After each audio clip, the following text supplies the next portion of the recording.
Thank you for keeping me on my toes there, Anthony.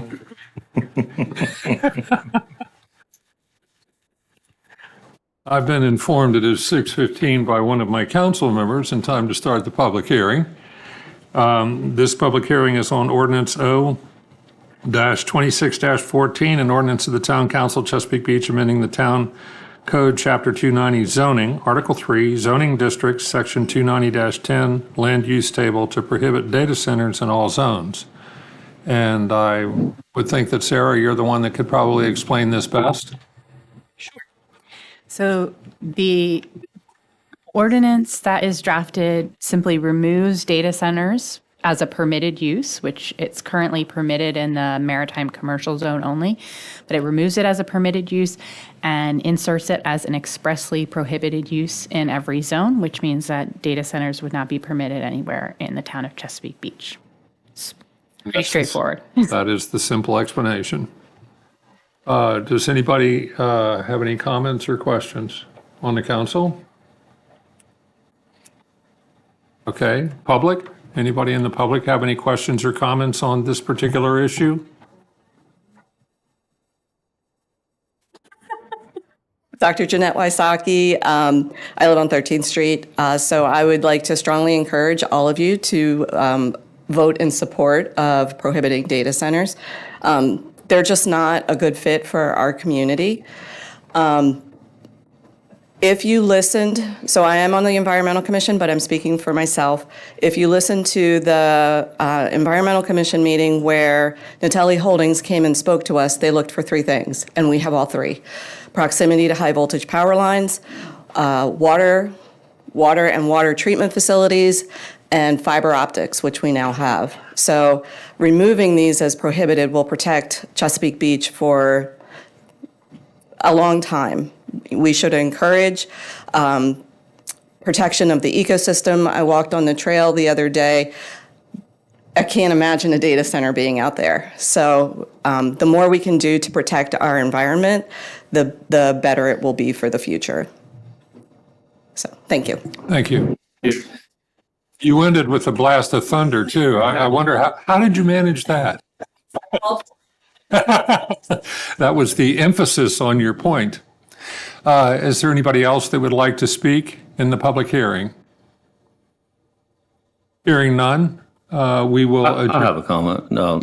Oh, did you want to speak? Well, I wouldn't mind asking a question if she would. I appreciate you coming out last time and again this time. Like I said before, I'm an electrician by trade, so I've worked at different data centers in Loudoun County. About a month and a half ago, I went to a data center that was built in like 2012 or something like that. All the generators were inside. The way that the data centers are now with the hyperscaler one is drastically changed from where they were just 8 years ago.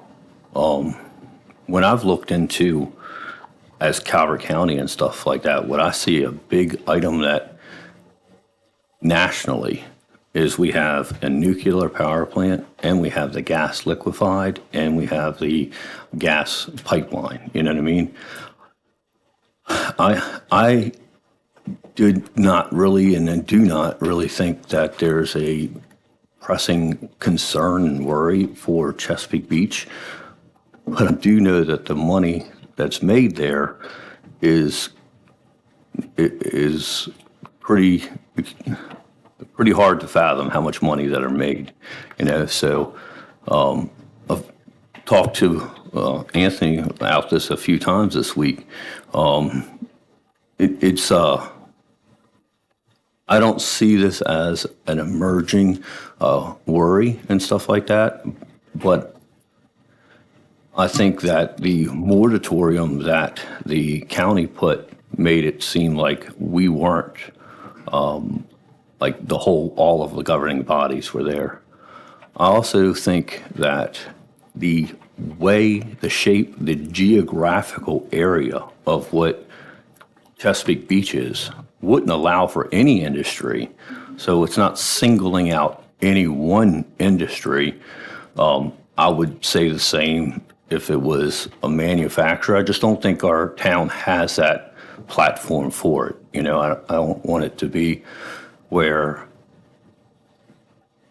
we're making a statement in opposition to anything. I just do not see that our soil, our environment would allow for such thing, you know? I don't So know. it should be easy to vote to support it. Of course, but I just wanted to add, it seems like are very well educated in regards to this and stuff like that. So I am. Yeah. I actually used to coordinate cloud training for the National Institutes of Health, so I am quite familiar with AI, with machine learning, with data centers. So the hyperscale data centers are a completely different beast than what people think of as the internet. And with the amount of heat that they are putting out, two separate studies have come out. One that talks about the increase in land temperature, and a second one that talks about the increase in ambient air temperature. And if you understand anything about how earth science works, if you heat the land, you heat the air. If you heat the air, you heat the land, and you heat the water. And that's the big issue, because for the bay, it is very shallow. So if you do any fishing, you might be familiar with the term dead zones or hypoxia. So that's already a concern because the bay is shallow. And what that means, for those who don't know, is that warm water doesn't hold dissolved oxygen as well. And so if it can't hold oxygen, the organisms that live there can't breathe and they end up dying. So that creates a dead zone. Fish can swim away, oysters can't, right? So for us, for our ecosystem, putting something so close that puts out heat, if you watched the Natelli experts with us at the Environmental Commission, they refuse to answer where the heat goes. If you take heated water from 120 degrees to 90 degrees, that 30 degrees heat has to go somewhere. So it's expelled into the air. That's going to heat up the air. So I agree that Chesapeake Beach doesn't have, well, first, we're not zoned industrial or I-2, but it's not so much that you're making a statement, you're making sure that we are protecting our future and our kids' future. I moved here for Brownies Beach. My kids got to see it. I want other people's kids to see it the way it is. So what you are doing with this vote is not saying, oh, I hate data centers. We can't have data centers here. You are saying we're protecting this ecosystem for future generations. And that's the statement that I hope that is heard. You know, I think certain areas you have the ability to have manufacturing. I think Detroit has a lot of auto manufacturing. Different places, Chesapeake Beach it's not that place. And Correct. So it's not us making a statement except for to say we love the Chesapeake Bay. That's one thing that I believe most Marylanders will agree to. The oxygen levels that you're speaking of and the phosphates, and we fight so hard to improve it. Something like that can take away the efforts of so many people. So Correct. And one of the concerns I've had in speaking with neighbors in town is look how easy it was for the zoning to get changed at what's supposed to be the park, and the farm and forest on Constellation's property went from farm and forest straight to I-2.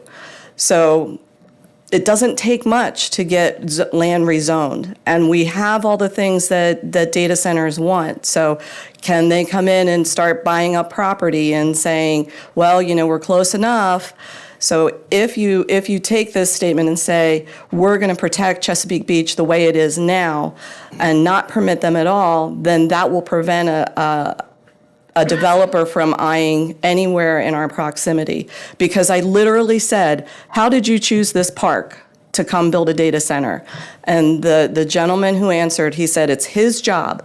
So what he does is he looks first for the high voltage power lines. They run right back there by in Owings. Yep.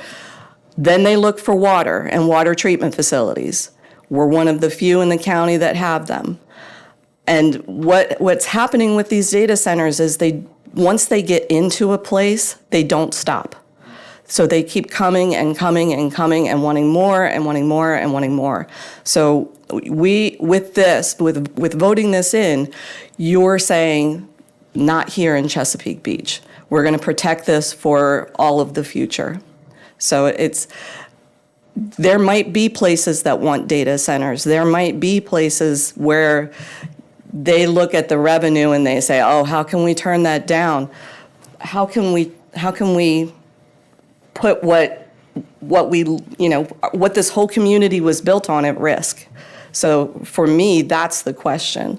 I think there are opportunities to develop more tourism, especially if that ferry's going to come in.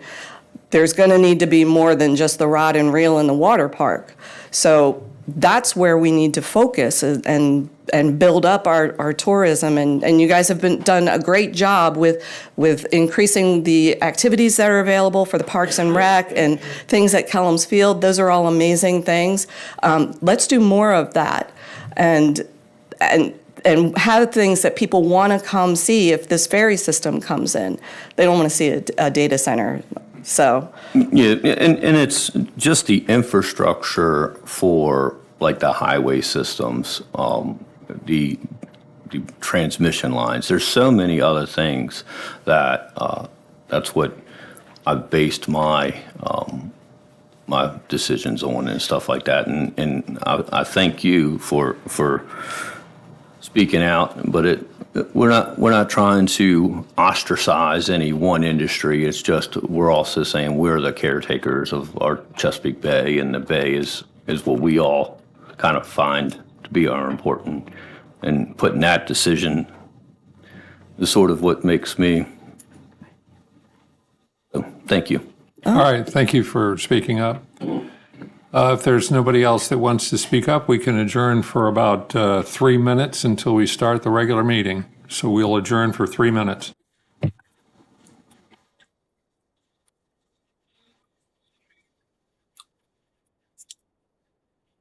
Oops, sorry.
I think it's gonna be easy at the time. This is a partial structure. Down. I'd like to call to order the town council meeting for August 20th, 2026. We'll start with the Pledge of Allegiance. If you would join me, please. Pledge allegiance to the flag of the United States, to the republic for stands, one nation, under God, indivisible, with liberty and justice.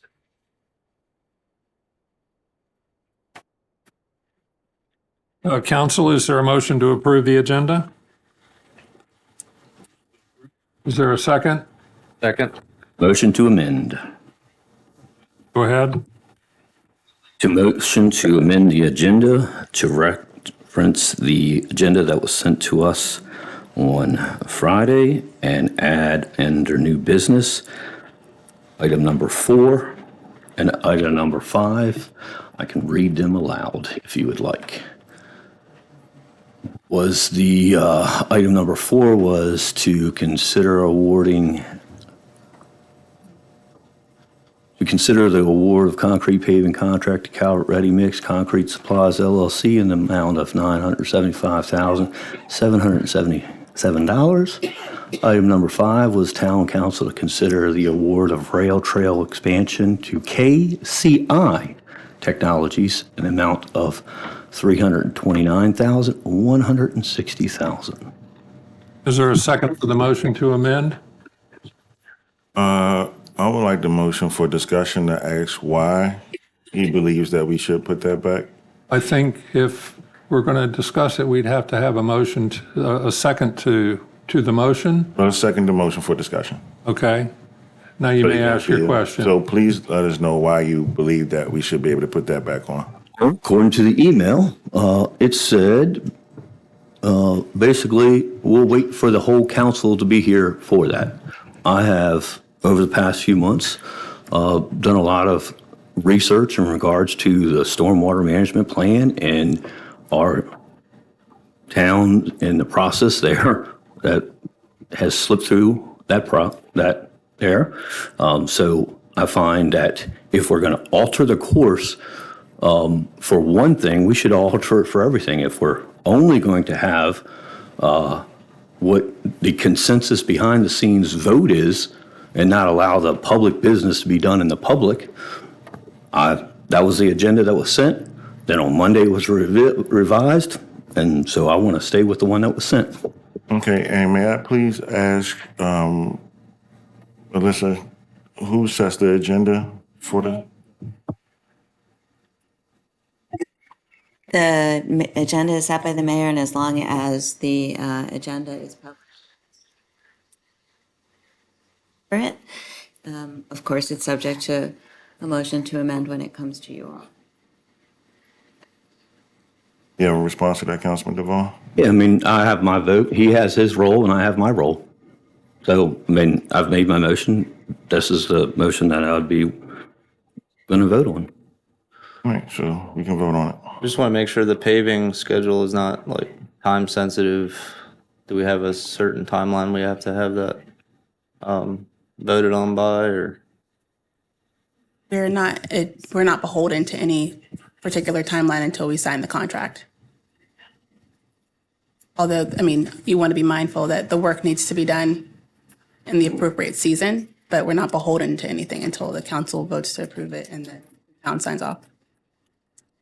Okay. Any further comments or questions? No, sir. All right, let's vote on the proposed amendment. All in favor of the proposed amendment, say aye. Aye. Opposed to the proposed amendment, say no. No. Okay, the amendment fails. All right, moving along.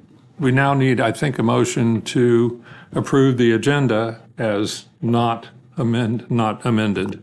So is there a motion? Motion to approve? Is there a second? Second. All in favor, say aye. Aye. Opposed? Opposed. Okay, it passes 3-1. I believe we had this discussion before. It's the vote of what? The vote of the elected people. Remember we did that when it Right. came there? So how's that? They're absent. They can't vote. We have 2 members absent. I think that's how the voting went. Leslie, on the record, we'll circle back to that. Yeah, yeah, there is. Yeah, I didn't think so. All right, this is the opportunity for a public comment on any item on the agenda. Is there anybody in the public that wishes to come forward and speak to the town council? You'd be welcome to. Now is the time. Seeing none, I'd ask the council for a motion to approve the minutes of the July 16th, 2026 town council meeting. Is there a motion to approve? Motion to approve? Is there a second? Second. I oppose. I want to discuss it. Called for- He said second. Right? Yeah, but I haven't called for the vote yet. We have a motion and a second. I haven't called for the vote yet. Now, do you want to make a comment? Yes.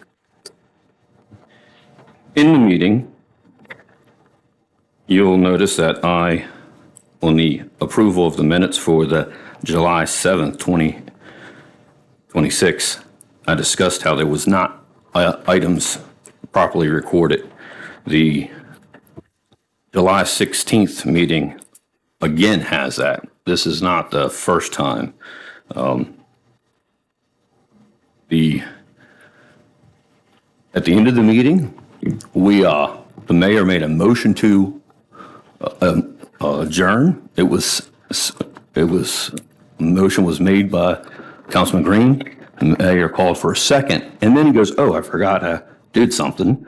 And then we went to closed session. We never pulled that off. The minutes don't reflect it.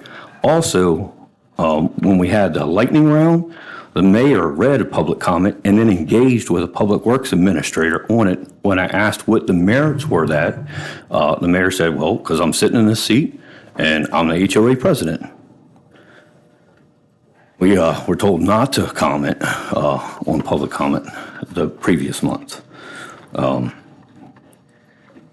Also, after the motion was made for closed session, I made a discussion.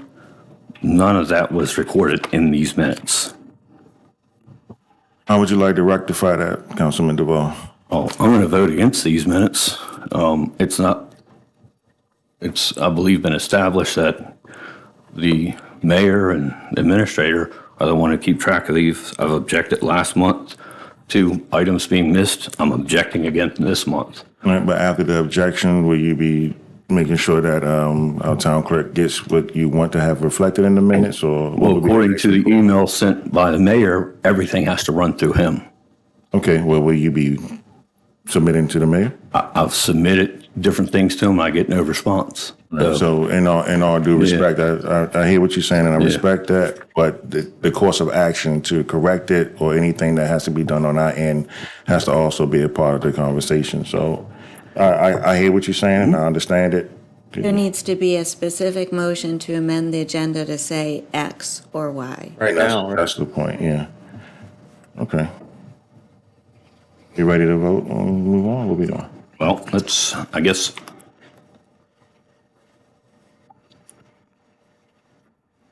We could,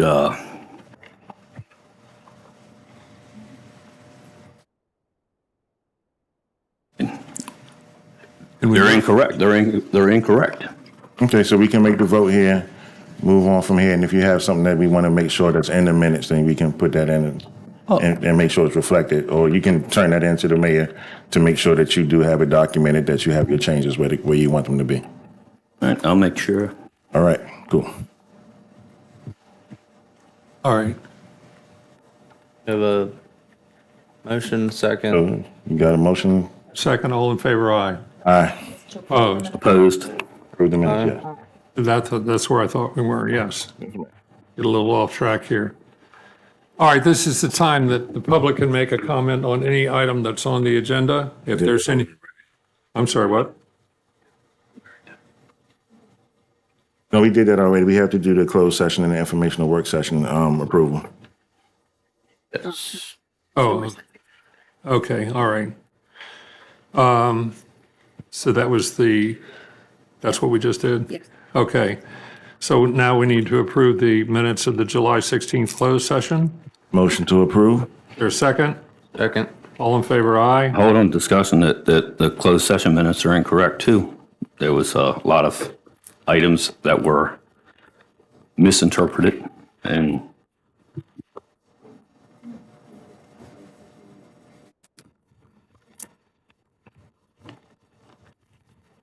The attorney has just informed us that it is inappropriate to discuss any minutes of the closed session in the public session. So the way that would have to be handled if there is an objection on closed session minutes, I think would be that the motion would be to defer approval of the closed session minutes. And then comment would be directed to the clerk as to what a particular member believed was missing or incorrect in those minutes. And then that content can be communicated to the council. And then in the next meeting, when the closed session minutes come back on, you can either say that the minutes are amended per the comments of the council member or not. So no action at this particular time? Well, there first needs to be a motion to defer Okay. the vote. All right, is there a motion to defer approval of the minutes? aren't we in the motion to approve it, so we'd have to remove that motion? No, sir. No. We already motioned and approved, but you came in. So your motion is to figure out if you want to defer on that right now. Hearing nothing. Can we have a vote on approval of the minutes of the closed session? On All in favor? favor, say aye. Aye. Laura? 3 in favor, 1 opposed. The motion passes. All right. Next, approval of the minutes of the August 11th, 2026 informational work session. Is there a motion to approve? Motion to approve. Is there a second? Second. Any discussion? All in favor, say aye. Opposed? The ayes have it. All right, we're down to petitions and communications, town administrative report. Amelia? The town administrator's report was submitted as a part of the agenda package.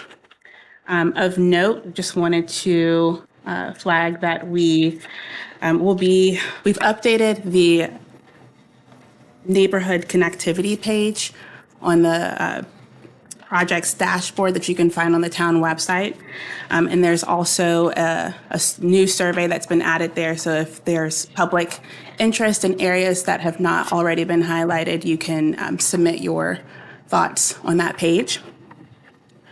Additionally, we will be talking at the work session more about software that the town's has been acquiring. It's a program called Vialytics, and it will help Public Works with our asset management. So it's a really interesting software, and we've invited the representative from Vialytics to come and give a presentation at our next work session.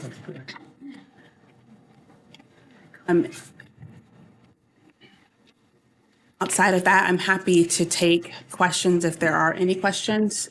Yeah, I had asked for a compiled list of all outstanding Zendesk tickets, especially after the multiple year item that was brought forth to us from the residents on 15th Street and the closure of the stairs. I don't see that there. I mean, we are in the thousands, and I'm pretty sure we have not resolved them. We should be aware of what items are being given attention and what items are not being given attention. Sure. So I believe that it was shared with the council that we have been in conversations with 15th Street. I was discussing the Zendesk, having a open Zendesk ticket summary. That's what I was saying. Understood. So with Zendesk, there is a section at the beginning of the town administrator's report that tells you the number of tickets that were created for that time period, the number of tickets that were resolved in that time period, and the tickets that remain outstanding. So because Zendesk is used for a multitude of reasons, I don't think it's appropriate to list all of those tickets that come in. So if there is a request to change the way that it's presented, we can talk through that, but I don't think that it would be appropriate to display all the outstanding tickets, specifically because some of them have sensitive information in them. If there's a specific ticket that you have a question about, whoever submitted it is always welcome to email in to get updates on their tickets, but they also are able to log in and see the status of things, if it's in progress, if it's been closed out. If you are referring like to 15th Street, which is the example that you used, the council has already been provided an update as to what's happening with 15th Street. And we have been in communication with the residents that flagged concern and are actively working and scheduling resolutions as it pertains to that. I think what I'm discussing is that the fact that it had been going on for years, the fact that there was, I guess, the survey was the last administration, this administration, there was it was in the report, but it was in the report so vague that who could be reasonably expected to piece together the breadcrumbs of it in the report. I feel that if there's items like this, we don't need to list important or confidential information, but we should have a summary of lists. So there's 67 unresolved tickets from here, but so after August 13th, there's no update on these tickets. So the unresolved tickets they just sit there and it gets forgotten. And I think that's what I've been saying, where people are feeling they have to fend for themselves. This Zendesk is a great asset. I appreciate it. But I think that in light of the situation, it's been 3 or 4 years in the works, that we should definitely get a current status of all these open categories or whatever, kind of see what's going on. If we have somebody that's X amount of years engagement, we should know about that stuff. Thank you.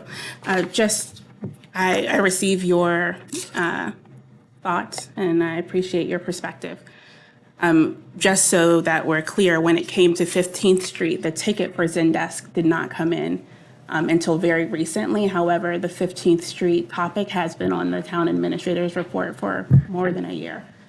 So I receive what you're saying and I understand your perspective. And whether people realize it or not, this is in support of what you are doing. I mean, this is, it's such an example that I've told everybody to use the info ticket. That info isn't just a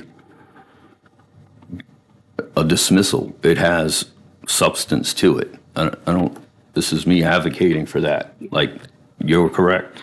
It wasn't, I was like, you have to use the info. Until it has the info, who's in charge of it is, whether it's even going to an email, it's registered, so. All right, folks, that was your Zendesk commercial. So please use it. Thank you. Info at Chesapeake. All right. I have 2 things mostly related to the water park. One is I just wanted to request that we had a couple of requests from the water park committee meeting to add the concept plans to the landing page. Yeah. That's pretty straightforward. And the other one was for the, what's it called, Biolytics. I was wondering if we could, that's for asset management. So I was wondering if we could maybe request Scheibel or Paddock to give us some sort of preventative maintenance program for the water park features so that we can add that to the asset suite management program. So that we know what to budget for and what stuff needs to be refurbished and maintained so that we can budget and keep the park going for 40 to 50 years. Wayne, or not, Josh, what do you guys use for the treatment plant for your asset management? We utilize Antero offered from Almax. You guys like For the water park, it would probably work. If you start adding, we found issues when you start adding too many items in there, that the database would start to bog down. But for what would be at the water park, it may be effective. Okay, so maybe we could look at that, Antera or Biolytics for the water park, whatever works best, yeah. All right, thanks. Right. That's all I got. All right. Yes. Just because it's not administrator. Could you speak up, please? Is your microphone Oh, on? thank you. Are there any, can you just provide the latest update on the Chesapeake Village sidewalk? We have not heard back from SHA regarding our grant yet. They told us that we could expect to hear something mid to late September, so that's when I'm expecting to hear back from them. Okay. I just wanted to reiterate that because it's on the engineer's report, but it's not anywhere on the town administrator's report that we are in application for a grant. Is that is correct? It is on it should be on the, I think it says site visit or something Completed. conducted. Yeah, so, because that was the last update that we had. But they came and they did the site visit. We spoke with them. They said, we will follow up with you mid to late September. So it's reflected on the report. That's the last conversation that I've had with them. okay, so you expect to hear from SHA in September? That is what they communicated with us when they were on site. So that's my expectation. Okay, so if we don't hear that before the September meeting, could you please add that update that we're waiting for them in September to your administrator's report? Absolutely. Thank you very much. The $120,000 program open space allocation, has a project been identified for that yet? Or have we, when will that come? Because I know there's some people that maybe could use that money. I will need to follow up with Dan right now because he is our point of contact for program open space now. But the last update he provided me was that was what we were expecting to get once the money was allocated, and I haven't received the official notification that it was officially allocated yet. And is it general or earmarked? And I don't have a preference specifically. I'm just curious if it is. It's general. I mean, we do submit in our application projects that we would like to apply the funds towards. In the past, I think the way that the grant was administered, you just kind of said, these are the projects of interest that we're focused on, and they would put that in the letter as a whole. So what I would anticipate is that they would expect for us to apply the funds to the money that we identified in our application as priority projects. Okay. But there's no like set amount that we have to apply to each project. Gotcha. Okay, I'll have to review those again. Okay. I recall some, but not all of them. Kellum's was included on that. Yes. Okay. For the 15th Street steps, are you willing to put yourself on some kind of decision matrix so that talk isn't like the constant update? Like, if we arrive here, then we have these two decisions. It's got to go forward somehow. Yeah. Okay. All right. Any further information that the town wants to provide can only help my understanding of the situation. Yes. And then I saw that the courtyards were on the code enforcement report, and I've refrained from asking about them for a long time, but there is a very conspicuous situation over there. Yeah. Can you provide any updates on that? Do you want to speak to that? So the town has a responsibility to make sure that we are enforcing these code violations that come up. So they were cited to have a code violation because they are currently violating code. We have spoken with them and understand that the nonprofit that owns the courtyards is having some challenges moving through the cycle with DHCD to get the approval to demolish. And so we met with their president on Wednesday to figure out how the town can partner with the courtyards to The company? the company that owns them to move the project forward. From the town's perspective, I think their holdup is they need architectural renderings in order to be able to get the approval to demolish. And they don't have or didn't have the funds to procure that. And so they were kind of between a rock and a hard place is the way they explained it to us, because they couldn't get the permission to demolish until they had this architectural rendering, and then they couldn't get the money to get the architectural rendering unless they had the money that comes from DHCD. And so it's kind of this vicious cycle. And so the town is trying to do what we can to help facilitate and convey the importance of addressing this quickly, or as quickly as possible, given that we're almost at a year of the incident. Understanding that we have a unique role because it is privately owned. Yeah, I'd be interested. I mean, it's another one of those things that needs to be sped along, maybe needs a little bit more attention and effort and an understanding of what other places have done and what is the real expectation to have a Did you want to say something? end at this Liz? point, building, standing in that manner. The municipal infractions process takes time. There's when there's an infraction, I'm not addressing these particular property maintenance problem. A code compliance person issues a notice to the property owner that the violation exists and gives them a reason.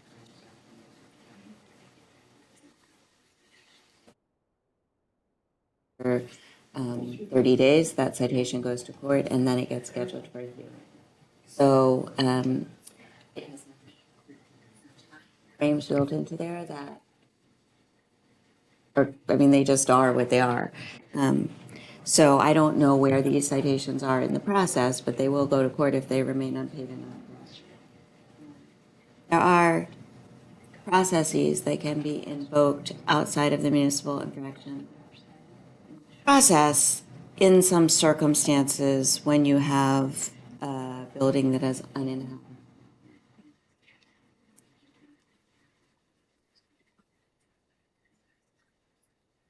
Again, that is a conversation. There's just both sides that we need to keep in. I understand, and I'm for collaborative and creative solutions to solve a problem, but it's Be heard. I'm sorry. I'm getting signals from the back that nobody was able to hear you. Okay, now, okay, so All right, I can't. I know It's you in my don't. face.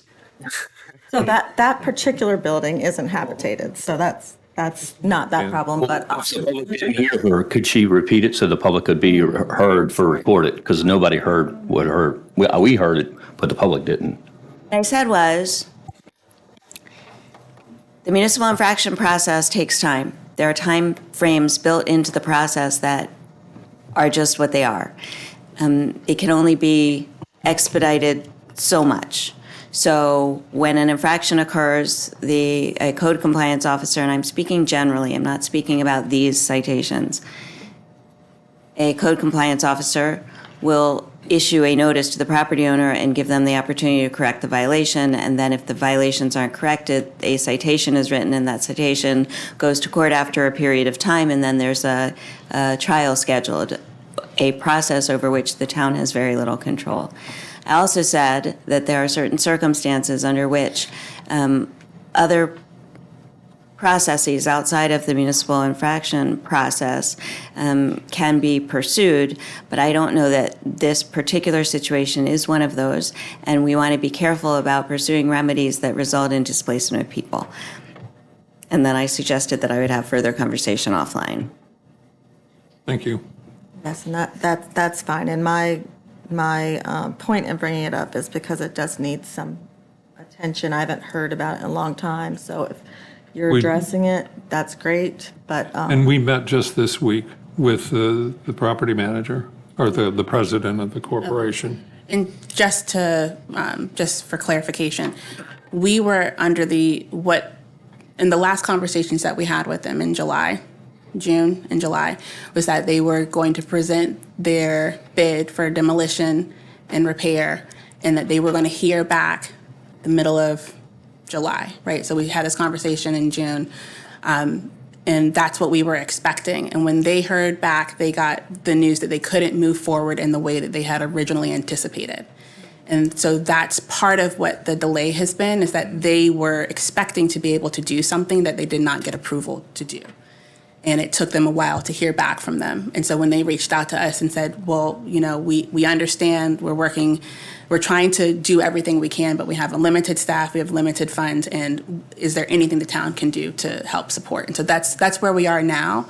And we have been trying to approach it as humanely as possible when it comes to navigating this process with them, because we understand that it's challenging, right? They're trying to navigate through what the requirements are with the town, the county, the state. And they're trying to do that with limited resources. But we got to a point with the code enforcement violation that we have an obligation to make sure that we're stewarding the town well. So that's kind of why we are where we are now. We expected it to be further along because they were communicating that the plan they had in place would have taken root earlier. Sounds good. And I would just suggest that, like, any of these types of updates that you could just send to us without bringing every single issue to a public meeting will only help us inform the residents that care. I think this is an issue that a lot of people care about, which is why I brought it up. But there are many issues that only certain people might care about. And the more we know, the better we can. We received that throughout update in the the town. town administrative report last month about what happened with where they are right now, actually. So, No, we didn't receive all those details, or we didn't receive Okay. going forward details, but All right, let's I move. missed it. The item that stood out to me with Fishing Creek is that you have to look at the surrounding. You have a tot lot. You have the buildings around there that have children that live in them. And there is no fencing around that building that burned down. It needs to be demoed, but it also needs to be safe. Kids are curious, It should be, at least the minimum is to have a fence in place. If you go on the rail trail towards Richfield Station, they just have stub-ups, plumbing stub-ups, and they've had a fence there for years. I know they want to cut the grass and it's inconveniencing, but I think our job is to make sure that no curious kids get hurt.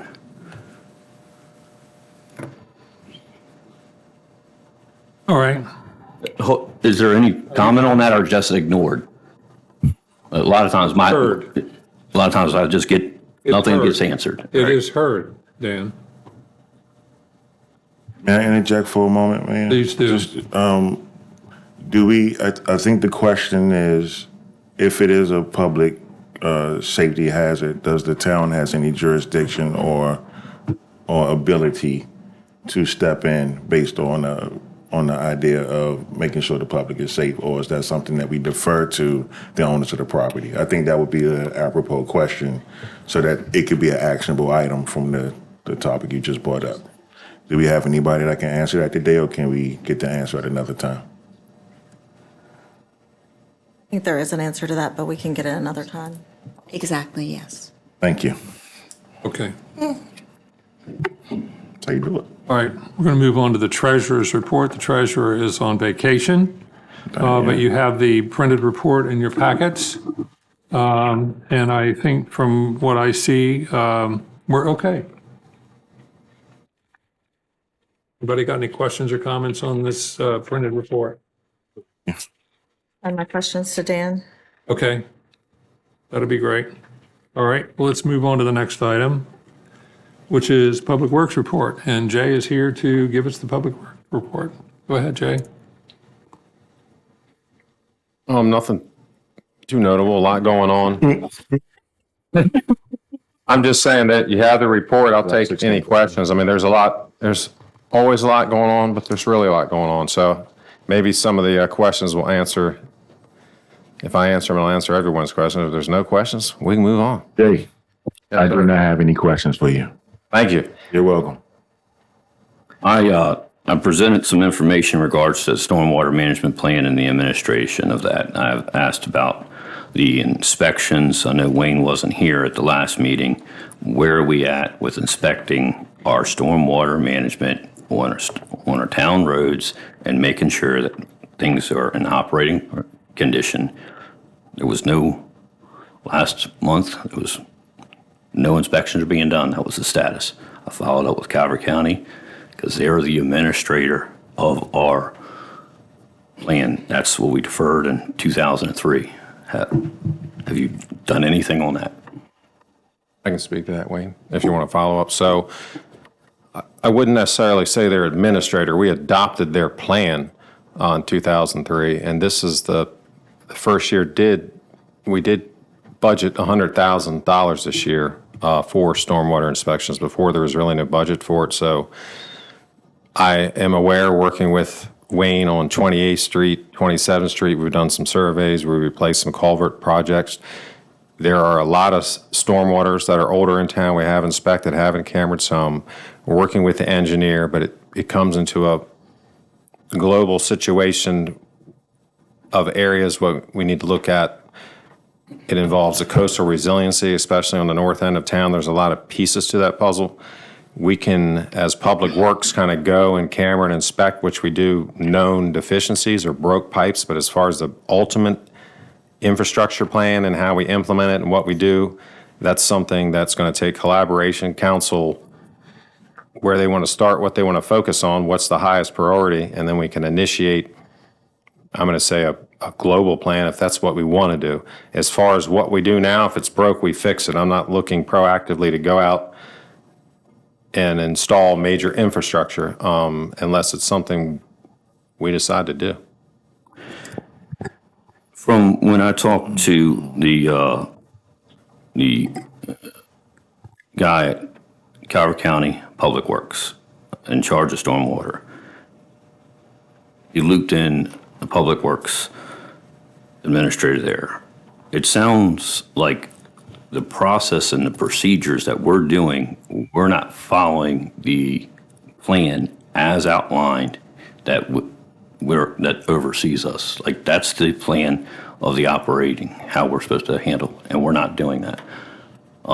Where you propose to pave D Street, there's no way that's not even allowed. Like, that shouldn't even been proposed according to Calvert County's plan. So we're not following what we're supposed to. Well, I would advise you put in writing what you think we're not following and how you would fix it. Otherwise, I'm going to keep doing what I'm doing. Otherwise, if you have a plan or something you want to do, or someone specifically you talk to where the town didn't do something right, let me know, because I'm not aware of anything we did on D Street. Are you? Well, there was a petition. But that's fine. That's even the proposal of that has an entire process before you can even propose to do something like that. And for that to have come and to take our time as a council, for you not to know that, that's concerning. Well, then maybe you should run for mayor, Dan, and do something about it. That's your answer? Cool. It is. Thank you. All right. And I don't get to praise Jay publicly enough, and I did pepper him with a lot of background questions for, budgetary items, which is my job. I understand. But thank you for the benches. They're all new, and that, and I know all of those things take time and work, and they look great. The maintenance at the tennis courts has been outstanding. Like, the trash is never full. Like, everything's clean. It's great, and everybody appreciates that. Thank you for that. I'll ask you all, questions about other things later, like lights and all that stuff, because I know you've given updates on that already. And then the maintenance of the kudzu this year has been way better than so many other years. So whoever's managing that is doing a very good job. And I did not make it home today after work, so I'm just wondering what's going on with the sidewalks in our neighborhood.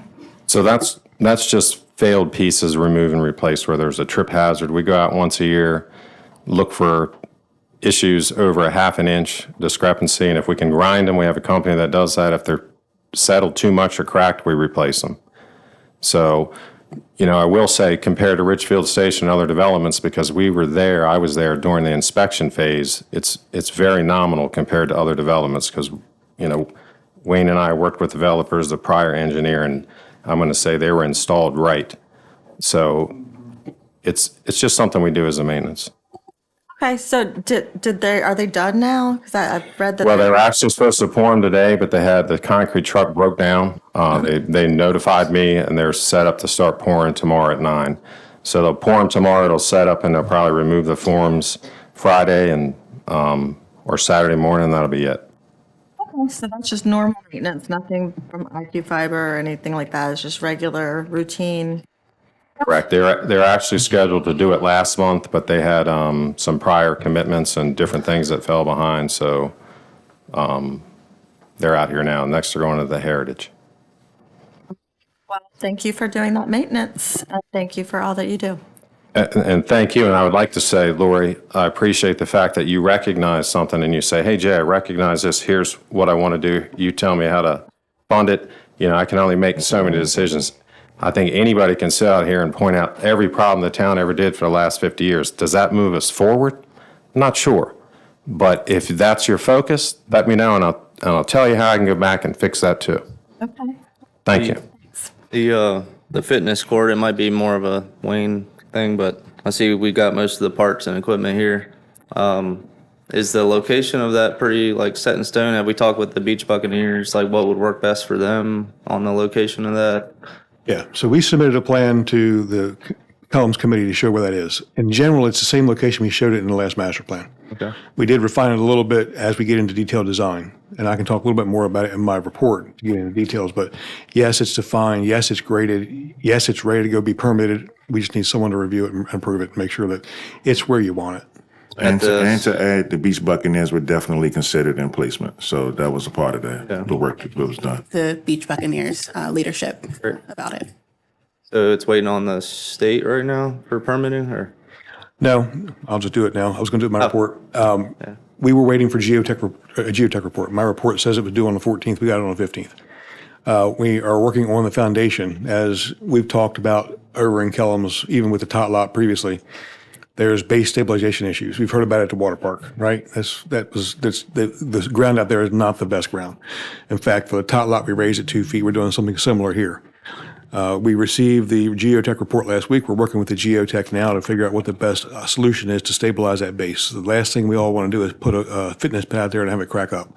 And that's not what we're going to do. So we have a solution for that, and we're implementing it now. And once that's implemented, we'll be ready to go for permits and get that thing built. All right. Thanks. All right, let's move on to the Water Reclamation Treatment Plant report. Sir? Good evening.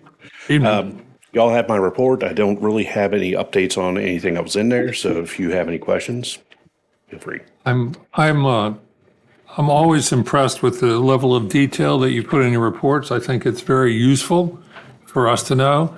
And I'm glad that Jay is following in your footsteps by putting more photographs in his reports. I think he learned that from you. So I'm glad to see everybody working together, and it's all for the benefit of the citizens of the town. But this is, for those of you that haven't seen this report, it's very detailed. And if anybody's got any real questions about it, he's here to answer. So. Just want to point out, it looks like the control system upgrade went well, and you're seeing some benefits of that. So that's great to hear. For both the PLCs for the main system, and also we had a unplanned schedule or project we got done for the aeration blowers, and that's actually working quite well now. Good. That's great. And you had to use the overflow the big tank? Yes, Once. that rainfall on the 21st, that was pretty substantial rain. Everybody here is probably aware of that. Yeah. We saw what the flow issues were. Did my hourly data from each flow source, and I sent reports off to each partner, just saying, hey, here's what we saw, just for their information. And we had a recent partner meeting, Yes, sir. and I sat in on that. And I want to say that from when we took office to now, things have settled down a lot. Our partners seem to be happy with what's going on. And so I'm actually kind of proud that we're moving that forward, and I appreciate everything that you're doing in your leadership role. Thank you. I really love this. It's like really my wheelhouse. I kind of nerd out about it a little bit. Yeah. Well, for me, it reads like an action adventure. We had some interesting things. That the issue with that number 3 filter effluent valve, that the whole visualizing what occurred there, I couldn't help but go into like something straight out of now my brain ain't going to work. Action adventure. Yeah, pretty much. It was an interesting evening on that one. Yeah, it's yeah. You did some investigating. Was that under warranty or no? No, that's not under warranty. Those actuators have been there for a long time. It was just an unfortunate series of events. That eye wash station been there for 10 years. The way that you drain and refill those eye wash stations every 6 months, you pull the caps off and the water drains across. So somehow over 20 times that being done over 10 years was never an issue. This one time was a problem. We got it moved. It's not going to be a problem in the future. Well, if anybody buys you a Christmas present this year, it should be a sleuth hat. Because Troubleshooting is fun. yeah. Yes. And then I wanted to say that I think you said 2-minute or 5-minute training is such a great way to train. And I read that's how you train each day. Yeah, we Do like do a little that. quick We 5-minute do 'em. training. And Yeah, we do it once a week. We have a whole slew of different topics that we go through. And sometimes, like for electrical safety, it'll be a topic a week for about a month or two, where we're going through different small topics on that, just overview what the operators would need to know in regards to the OSHA 1910 standard, which is the one that we follow. And then multiple other things like heat exposure, cold weather, try and set them up to where they kind of fit with the time of the year. We have stuff for hazardous animals you may run across, snakes, spiders, stuff like that, that usually do that at the beginning of the spring. Same with poisonous plants. I mean, we go across a whole wide gamut of stuff. yeah, very cool. That's a super smart way to train your staff with, not taking up too much time and Right. getting some repetition in. So yeah, I'm always interested in your report. I never comment, so I made a commitment to highlight and comment. I also want to say, Just highlight, it's just for real. I don't always highlight it, but I don't know if you miss it or not, but I will take up Larry Jaworski's mantle and say congratulations on no SSO spills. Thank you. Yeah, absolutely. Every month. Every month. That's great. Anybody else got any questions? Yeah, one more. Do we have any movement on the grant for the Headworks? We're slowly working on that. I did reach out to Macron. There's some documents we would need when we start moving forward with looking at the congressional directed spending. Just documents that they would need to provide that would have to fit into qualify for that. We're slowly moving forward. We're hoping to start having some site visits in the fall is what's recommended. So hopefully we'll be getting going on that, and hopefully it'll go in the right direction. Fingers crossed. We just got updated cost on that. I'm going to go off the top of my head. It went from 3.2 million to about 5.4. So the costs are not going to go down, but that project, we need to get going on it because we're going to wind up having an issue eventually. Any other questions? All right, thank you, sir. Good report, as always. Now, engineers report. Wayne? Thank you, Mr. Mayor. You have my report, just a couple updates. The water park continues to change weekly since this was written 8/12. In this report, it talked about value engineering meetings we held with Scheibel for Phase 2 construction on 7/23 and 7/30. We also had one last week. Don't have a final budget yet, but we're getting close for Phase 2 construction. Phase 1 demo, of course, is continuing, getting ready to do pile restrikes, and test piles should be happening this week. Other updates I already talked about a little bit with the Kellam's master plan for the fitness pad. We already gave you that one. Rail Trail RFP, I did hold the interviews with KCI, who you'll see is recommended in your packet, or it's now removed. So we can have that conversation when you're ready. I'm ready to have that conversation. I do recommend that they be awarded the contract. And with any other questions, I'd be happy to answer them.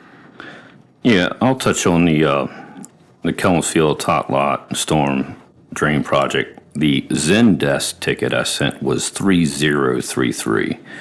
What that did was, as you said, you had some challenges with the tot lot. You built it up over 2 foot. We are within a waiver that allowed that to go. You pulled that permit from getting done so that you could attach the fitness pad to that waiver. I'm not familiar with your term waiver, but go ahead.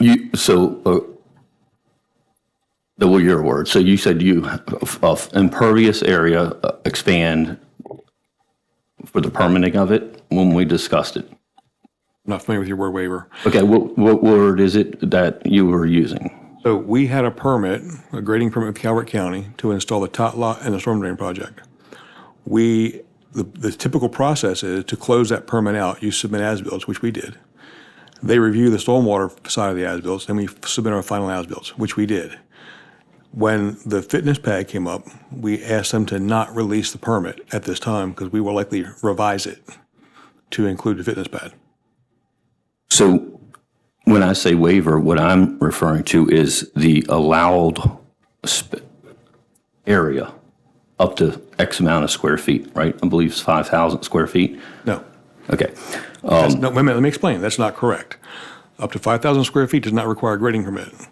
This project has a grading permit. Over grading permit, you can disturb as much as you want.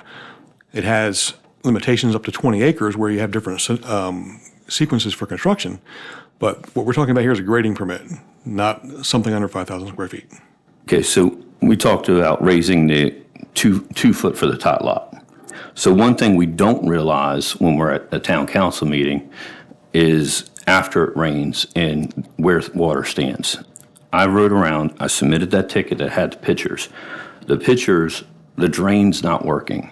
So the tot lot and the water, it's standing, and people would have to walk through it or walk over where the building's on fire next to that to get by without walking through the water. So let me respond. I've not seen the ticket. I would love to see it and have a conversation with you offline about that. There are areas where the building caught on fire, where those parking lots that are private parking lots have sunk, and there is standing water in the parking lots. It has nothing to do with the Kellums tot lot. The pictures I have are pretty good. You can see there's soil in it. And then I also showed the other side of Kellums where there's standing water after the rain has stopped, so that you can see after a rain event, not even a big rain event, where the water's standing. So then we could say, wow, are we going to push that flooding to people down the road? So again, I'd love to see the pictures and have a conversation offline, but those devices are designed to hold water up to 48 hours. They're required to filter the water before it's released. But happy to have the conversation. I don't have the information in front of me. No problem. It's ticket 3033. I'll be sure to get a copy of it. The water park, we're doing 13 test piles, is that right? We're doing 3 test piles. We're doing piles? 13 restrikes. 3 test piles, 13 So we're restriking the old piles to confirm their capacity, and we're doing 3 new test piles. Okay. And can you just let the public know, like, what are the 3 new test piles? What's the purpose of those? So when you have a pile foundation, you need to figure out how long and how big your piles need to be to support your weight you're looking for. So the only way to really do that, you have geotech reports which kind of project it, but to confirm it, we actually go drive three piles before we drive the rest of the piles. We do that in 3 different areas of the park because the soils may be different in different areas of the park. And that gives us our pile capacities, which tells us how long our piles need to be and how big our piles need to be before we order them. That's what we're doing. And correct me if I'm wrong, but I believe that where the water amenity was is where the piles were in the existing, but we're going to expand that. Is that not correct, Jay? And just from dealing with members of the public and being over there every day with other stuff, just to layman's terms, everyone thinks you drive a pile down and you hit a substrate, clay or something, and that's bottom of that stilt, if you will, and now it's holding. But there's also, these piles are so long, there's what's called the friction load on the outside of the pile, whether you hit a hard bottom or not. So in the restrike, those been there so long, they want to understand if we add weight and you change that friction load, does it increase, does it not? In the new piles, the test, hey, we're going to beat it, and they have a dimension. When it stops moving so much per each hit, they know they've reached that friction.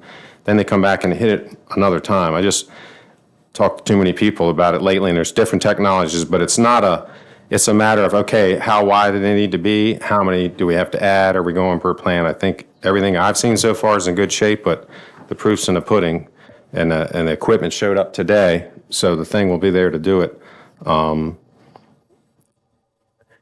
I've just had that conversation with a lot of public, and maybe it'll save me a few more conversations saying it here, but thanks. How long does that process, you said the equipment's here, and then how long do you expect that process to take?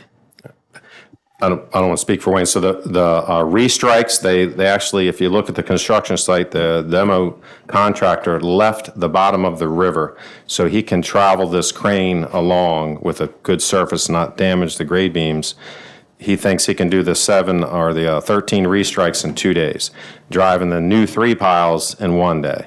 And it takes about a week to get that back. We'll have the information, but once they mobilize, the intent is to then fill in the gaps once they learn that study.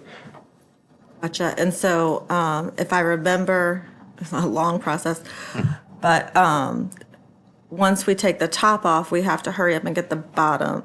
We need to get back on very quickly.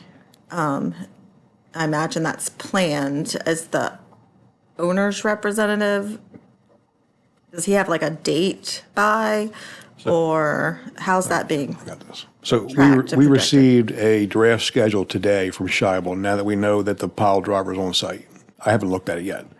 But I know what you're talking about. The concern is if we leave that place open and a bunch of water gets there and damages the bottom. The way they're demoing that, they've actually crushed a lot of the concrete and they've made their own pad.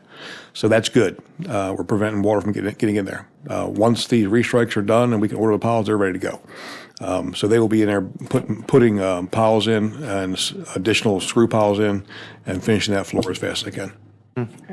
My last question, the budget discussions is just so that you have the books in front of you to watch, or is there? That's one reason. My understanding was we approved a You did. price. You did. You approved a budget, and that, as you can imagine, as you go through design, things change, numbers change.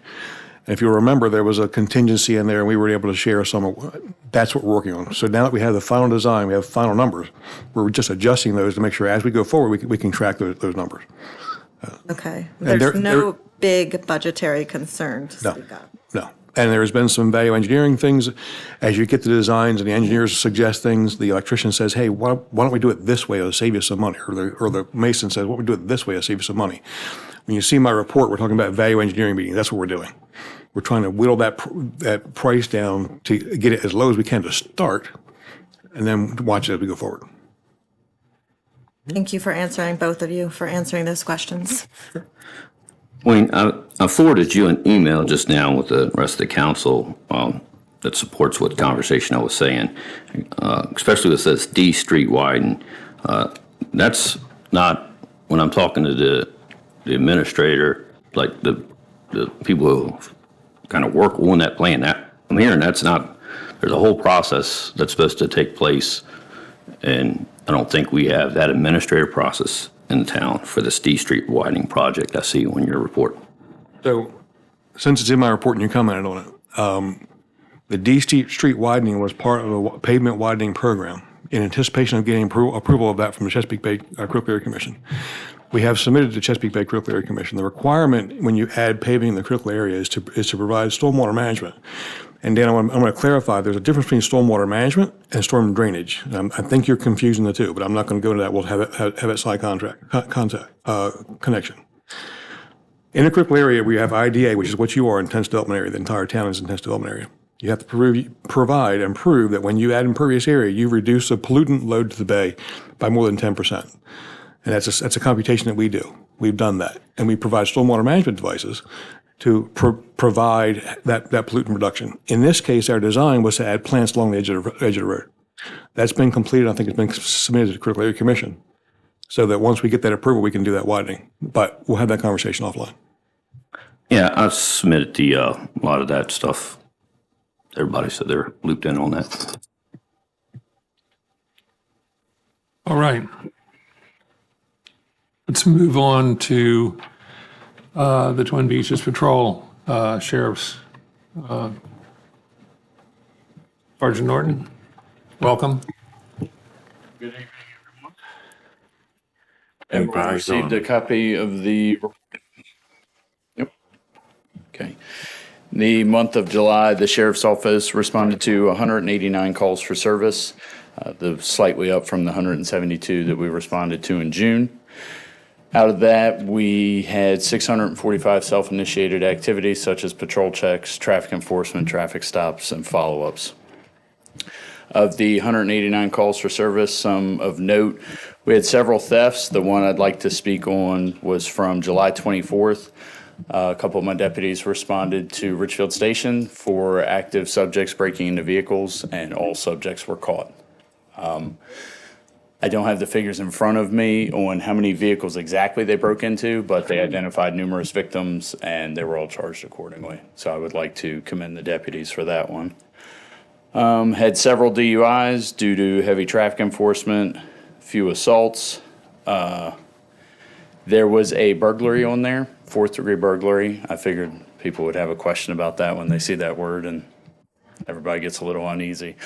This was a subject, we arrested him a couple times over in North Beach, and he made his way down here from PG County. We're not sure how. We were able to get in contact with his sister in PG County. He has a multitude of mental health issues, and we were able to get them linked back together and get him into a facility. But he did receive several charges over here on Chesapeake Beach side and North Beach side during his 1 or 2 week visit here with us.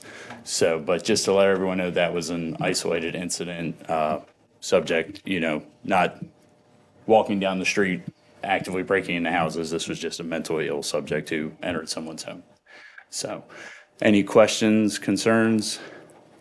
You guys do a great job. Thank you. I had something stolen, and not only did you catch the person, this is a couple years back, everything somehow got returned to me. It was strewn all about my neighborhood, and all day long, people brought little pieces of my wallet back to me. So we don't have much crime here, and I'm very thankful for that. Try to keep it that way. I do actually have an open case right now that's a theft, and the gentleman keeps contacting our property manager to get his stuff back. And I said, hasn't gone to court yet. That's evidence right now. We kind of need that, to prove our point in court. So we always ask citizens to just be patient with us. It's the judicial process, when we're handling stuff like that. Court takes a while, and as soon as we're done, you'll be able to have it back. So. I know this is North Beach, but I do want to say the First Fridays, I think, is going really well with the new layout, and I've seen a lot of positive feedback. We don't want to jinx that. No. Okay. No, it's the last two have gone smoothly, so we've increased deputies there. Feedback from the citizens is very positive, so I've heard good things about summer nights too. Yes. Citizens are enjoying that, and we did have good feedback for July 3rd. It feels like it was months ago, but it was last month. Well, it was fireworks, but that was a successful evening as well. We didn't have any major incidents during that, thankfully. Well, we can talk about it now. It's past. Assist motorist, that was a little higher. Is that normally higher in the summer, or was it? Depends. I mean, that can be a number of things. The assist motor, sorry, I'm just trying to pull up that spreadsheet. 10 for the month, 58 for the year. Yeah, so I mean, that can be anything. We see a car with its flashers on the side of the road. I get it all the time up here at the top of 260. They'll turn from the light here, their phone will ring, they'll pull over, and they put their flashers on. Well, I come up the road a few cars behind them, I pull in to check on them, make sure they're okay, see if they need assistance or anything. I have to label it as an assist motorist. Okay. It's just how we categorize certain calls. So that would it's just letting our dispatch know, hey, I'm out with a vehicle. They might be broken down, so they're prepared for me to ask for a tow truck or certain things like that. So no tire change service. Like I had a flat tire, haven't had one. I was like, oh, could have had. I've changed a few tires this summer. I will say I don't publicly say it. Yes, I've changed a few tires for good folks this summer. Well, I see that's always a highlight. You know what I mean? So thank you. Thank you. Thank you very much. Okay. It's always good to see you here. Yep. Thank you, sir. Thank you. All right, North Beach Volunteer Fire Department. Anything going on at the fire department? A little bit. It's good to see you, sir. Good to see you. Greetings from President G and Chief Stanton. And I guess everybody got their statistical report emailed to them. Yeah, I have, knock on wood, as far as emergencies go, we're slow right now. It's a good thing because you're busy It is. otherwise. It is very, very much so. But we haven't had any earth-shattering things go on, or it's been relatively quiet out there, and just wrapping up the month with the 100th anniversary stuff. Yeah, that's great. When we get to the mayor's report, I've got a few things to say about the 100th anniversary and the parade and the carnival. So stick around for that. I'll be here. I'm not too far. I'm not too much further down the road. Any questions from anyone? Or? No, I bought your book, but I have not read it yet, so I don't want to talk about it because I'll look really dumb. But, Are we talking about this book? Yes, we're talking about that book. I do have it. Amazing piece of history. This recently published about the first 100 years of the North Beach Volunteer Fire Department, which is the oldest department in the county, and company number one. And despite the fact that they're the North Beach Volunteer Fire Department, they've been located in Chesapeake Beach ever since I've moved here in 1985. But we don't hold that against them for not changing the name. Thank you for being here. It's always good to have you here. All righty. Have a good evening. All right. All right. Here's report. Fun and games. I'm sorry. Yeah, and so what you have on the screen there is some photographs that I took with my phone. And guess what? I was up in the air. Can you tell that? I was on the Ferris wheel when I took these with Becky. And that was a lot of fun. And you'll notice on the left-hand picture that the ladder truck's on the back side of the firehouse, and it's all the way up in the air. And there's, I think, 2 members of the fire company in the bucket up there, and they were shooting pictures from the back side of the firehouse. And so, okay, go to the next one. Now, this is a trip. I took a trip to South Carolina to visit my daughter and her family. Becky and I did. And on the way home, we were coming up Route 85. We were in western South Carolina. We were coming up Route 85, and I hit Route 29 in North Carolina that runs in through Virginia and turns into Lee Highway in Fairfax County. And I was just talking to Becky, and I said, well, I finished my last year of high school at a military academy that's very near where we are right now. And so she says, well, why don't we go up there? So we did.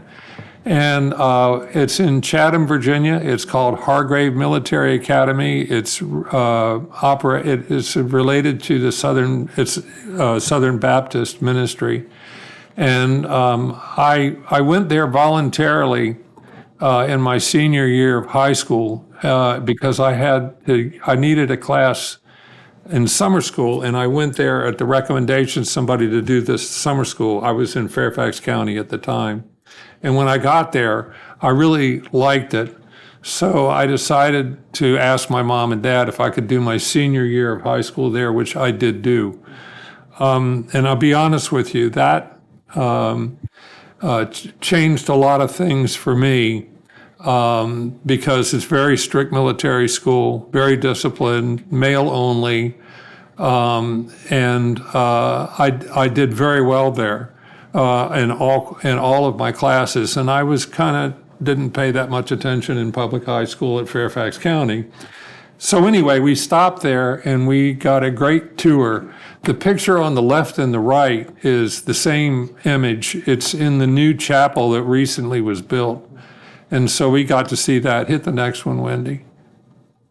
Oh, and that was it for that. But at any rate, it was good to stop by there and to rebuild that relationship. And I really enjoyed that. Now, Anthony, do you want to say anything about this? Yes. Well, that was during the Twin Beaches Community Health Coalition Red, White, and Warrior Challenge, which was a part of Uplift Calvert Festival. And that is a part of the 140-foot obstacle course that I really tried to get Bruce to run. But he kept telling me he was too tired to do it. But we had people to come out to compete. We had a nice group of teams, and we were able to raise over $1,400 for the American Legion post up the street. So we did pretty good.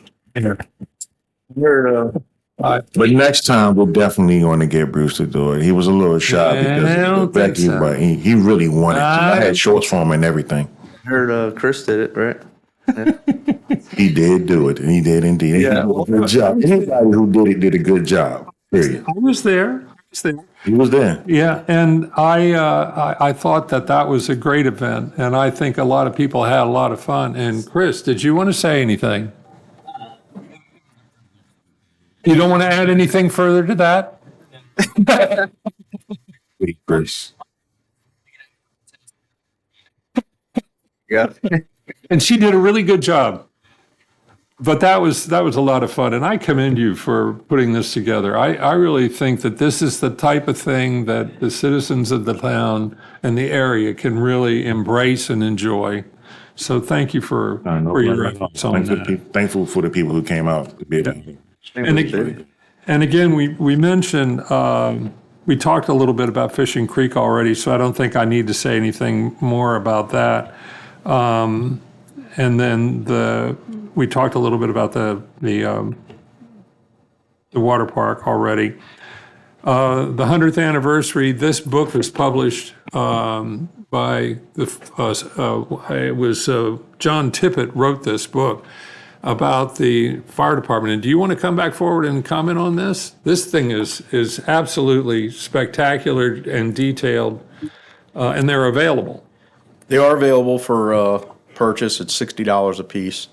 The Chief Tippett just put in a ton of time, and it seems like he would go home pretty much every night and write this book. I mean, he wrote this thing by himself, and he went through old file cabinets and old drawers and everything, and it seemed like every time he'd get something done, he'd find something brand new. And it's amazing, he would point out that 60, 70 years ago at their business meetings, they were discussing the same things that we discuss now, complaining about the cleanliness and people aren't picking up after themselves and this and that. And it's amazing how history just keeps repeating itself.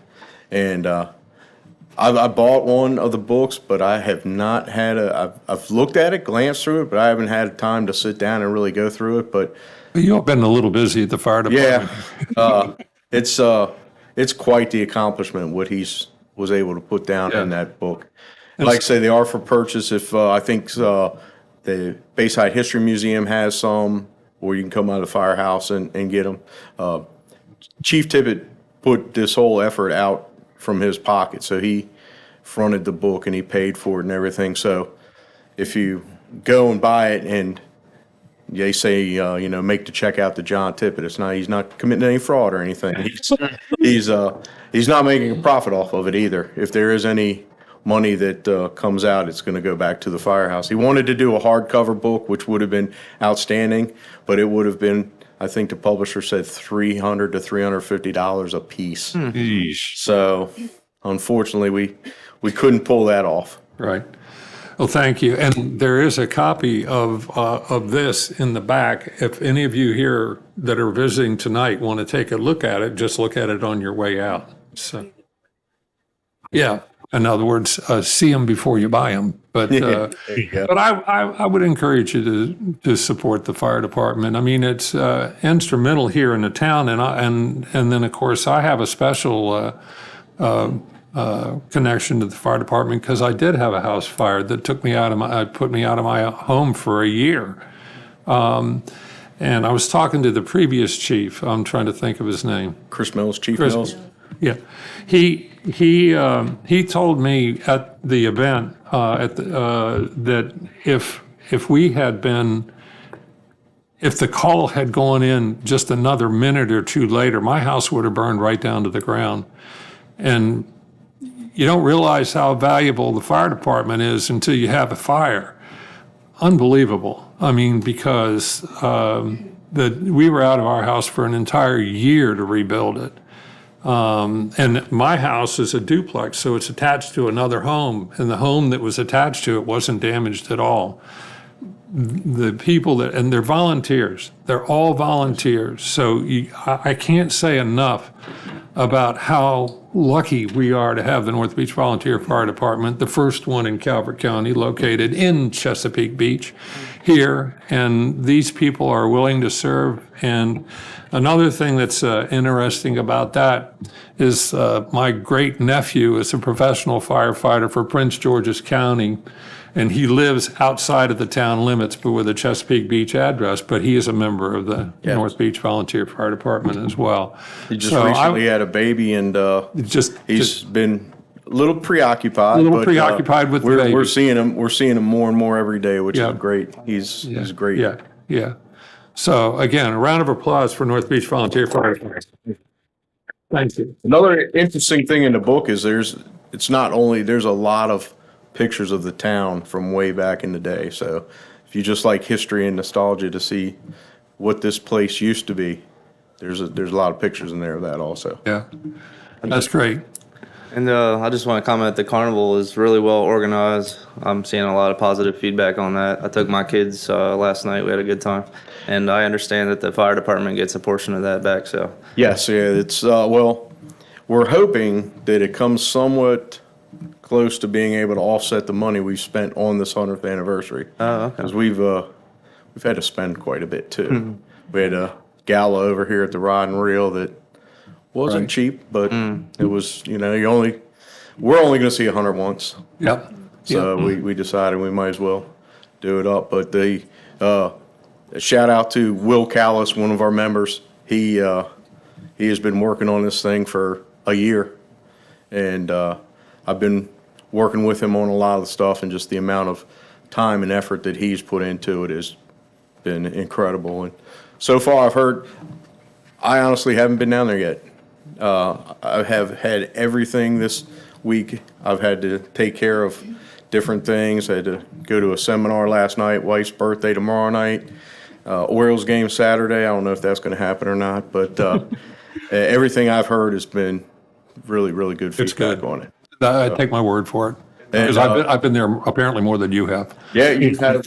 And I was amazed. I didn't think they'd be able to pull it off and get all those rides and everything in the lot, but they did. And hopefully we can make this a tradition, and we'll keep it up. Maybe not in August, maybe more in the fall or more in the spring. But we had to plan it in August for the 100th. So, but we're gonna go back and look at everything, and hopefully we can pull it off and keep it up as a neighborhood kind of thing. As I recall, it was done since I moved here in 1985. It's been done before there.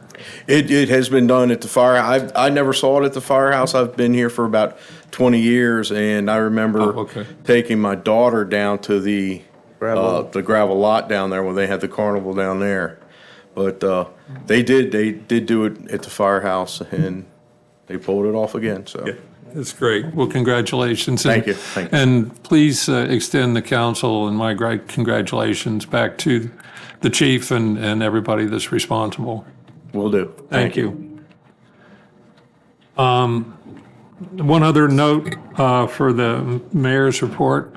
Well, we have some pictures that I shot today No, that's not today.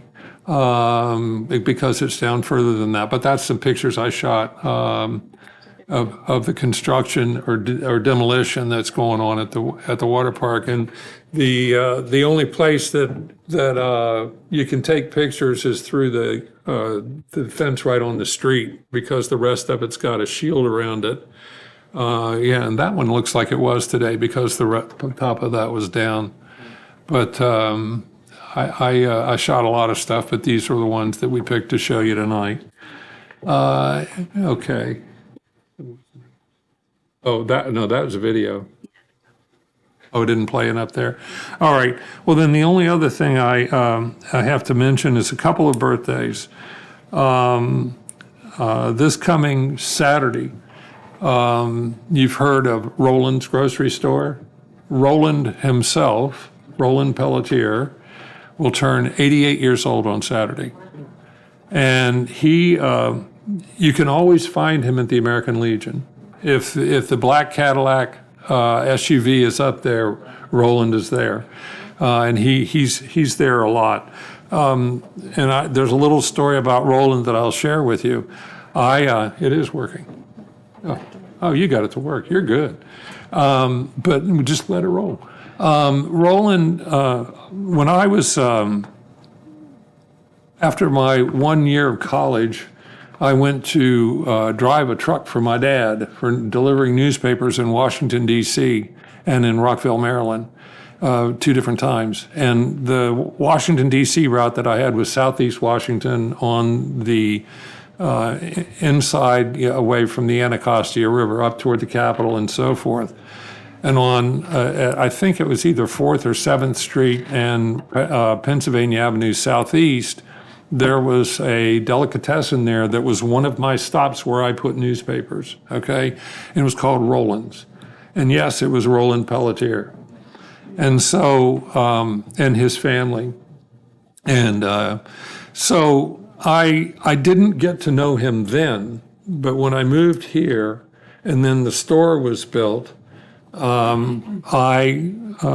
approached him and I was actually there for the groundbreaking. There's a picture of us at the groundbreaking, and also there's a shovel that's up. If you go into Roland's and you turn in toward the vegetable side, and you look up on the wall, there's a box, a glass box that has a shovel in it, and there's a $100 bill up there. And that $100 bill has my signature on it because I was the very first customer at Roland's. And so I just wanted to share that with you. And the main reason that came to mind is that Roland Pelletier's birthday is Saturday and he'll be 88 years old. And so if you ever go to the American Legion, he's there most of the time. If you see the black Cadillac in front, he's there. And if you do happen to see him anytime in the near future, wish him a happy 88th birthday. And I'll also mention that yesterday, I have one brother. His name is Barry. He lives in Northern Virginia and near Manassas. And yesterday was his 80th birthday. So I'm just proud of my brother having his 80th birthday. Thank you for indulging me. And Commissioner Grasso, I'm happy that you're here. Is there anything you want to say to the public? No politicking. No politicking. Welcome. We're so glad you're here with your husband. Well, I'm glad to be here. Just wanted to mention that National Night Out, I was here and I had a citation for all of you. And as you have that, it's in my office. Okay. And as usual, you all do such a great job. It's always very well attended. The vendors, everything that's here, the fire department, the police department. It's just great. And I just wanted to announce, if you did not see our meeting on Tuesday, we did vote to put a moratorium on data centers. It's a 6-month moratorium. It's not long enough. It will be extended, but we were glad to get off the ground with some safeguards in place and to get the 6-month moratorium. The end of September, we will be in motion to reverse the zoning from high industrial, high industrial, back to what it was, which it was 2Fs, farming and something else. So I think those two together, but I think the zoning is the most important aspect of the whole thing. Once we get that back, it is really going to hamstring anybody who wants to come in here. And I think the new board is going to be a lot more transparent and cognizant of what the people want. The people did a beautiful job. Before I became a county commissioner, I was them. I was behind that microphone raising hell about what I didn't like about what was going on. And I was pretty consistent with it. So even though as an elected official, you know, you want everything to be wonderful and everybody to like you, it ain't going to happen. And if you don't have the strength to be a leader, this job isn't for you, because we work for the people and our people let us know. 70%, I think, is the amount of individuals in Calvert County that are not for data centers. I read recently that Governor Abbott, he's put a stop to them.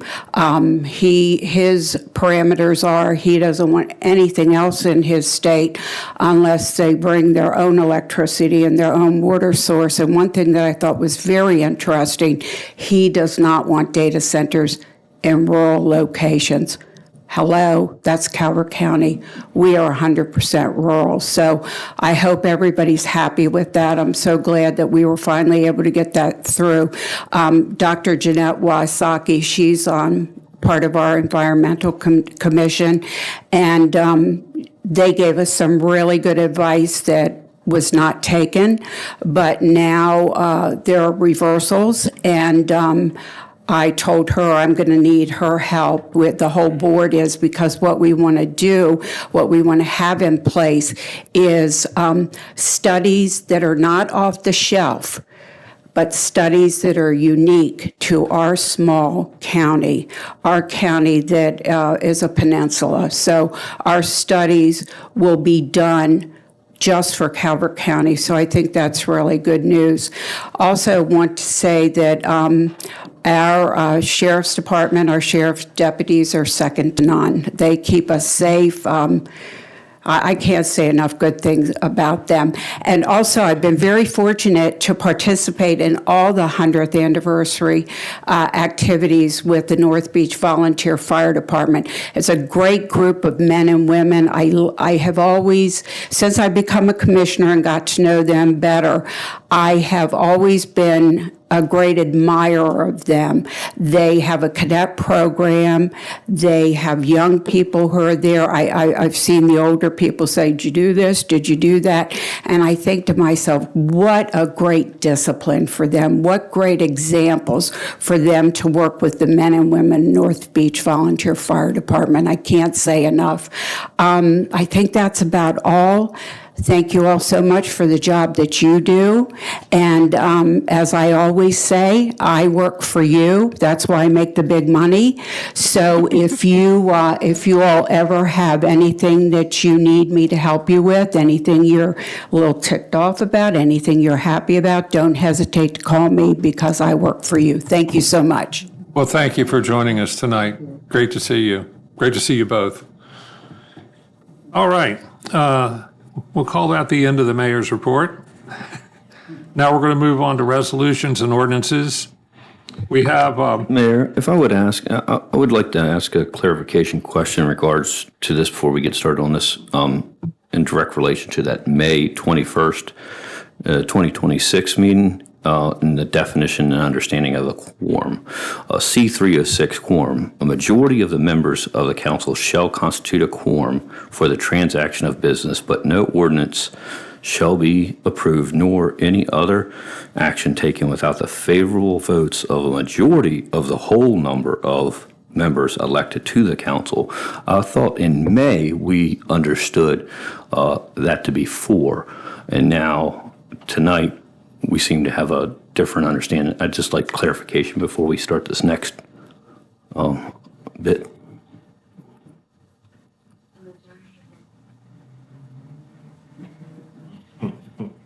A majority of the whole members of council is 4. Correct. So for any business, it takes 4 to pass, correct? A majority of the council is 4. Elected to the council. So the majority's 4, correct. So it takes 4 votes to pass. Are you speaking definitively for ordinances, or are you talking about agenda? I'm speaking for clarification, so we make sure because on May 21st, there was, I think John was on vacation, and there was a lot of ripples about that. So if we're saying that for business, so it says ordinance or business, right? So business, I was told that, nope, 3 is the vote. So I'd like to have what that understanding is before we move forward with this. Okay, so council, I think the question is there a difference between voting for agenda items, so on and so forth, and versus ordinances on what the actual vote count should be with foreign attendance? You can't transact business without a majority of members of the council. An ordinance cannot be approved nor any other action taken. I read that to be with respect to an ordinance without the favorable votes of a majority of the whole number of members elected to the council. Thank you, council. So that means that you have. So I saw business. 4 votes to approve. Okay? Does that answer your question? But did we have 4 votes for the agenda? So that's business, right? Not an ordinance. Was it the business? With respect to the ordinance. Otherwise, the first part of section C-306 would be meaningless. So you don't, it is a principle of statutory interpretation that you don't read a legislative provision to make any part of it superfluous or without meaning. So, a majority of members of council shall constitute a quorum for the transaction of business. We're talking about the general business of the council. A majority of members of the council shall constitute a quorum. No ordinance shall be approved or other action taken without a favorable votes of the majority of the whole number of members elected. That answer your question? And I believe that interpretation is consistent with the way council has operated for the last, since I started, since before I started in 2010. That answer your question? Yeah, it just seemed to be contradictory till earlier. Yeah, I think earlier was not an ordinance, and that's what. Business and ordinance is the same. Different words. One starts with a B, the other one with a business. 100%. But you got to remember, you got to understand that the council let us know that when it comes to an ordinance, that's what you're talking about. Anything else is for us to keep the meeting moving forward. So I understand what you're asking and what you want to make sure we got correct. But our council just said we got it correct. Okay, transaction of business. So that's the word that starts with a B right there. Gotcha. All right. Again, the business at hand is to vote on ordinance 026-14, an ordinance of the Town Council, Chesapeake Beach, Maryland, amending the Town Code, Chapter 290 zoning, Article 3, zoning district, Section 290-10, land use table to prohibit data centers in all zones. And that's really, in the code itself, it's a minor change, but it gets to what you were talking about, Commissioner Grasso, and so forth. So I'll call for the vote. I'm sorry? A motion to approve it, or we can go on? Huh? Are we approving the vote? Let's go through the right transactions and then. Right. We have a motion to right? approve.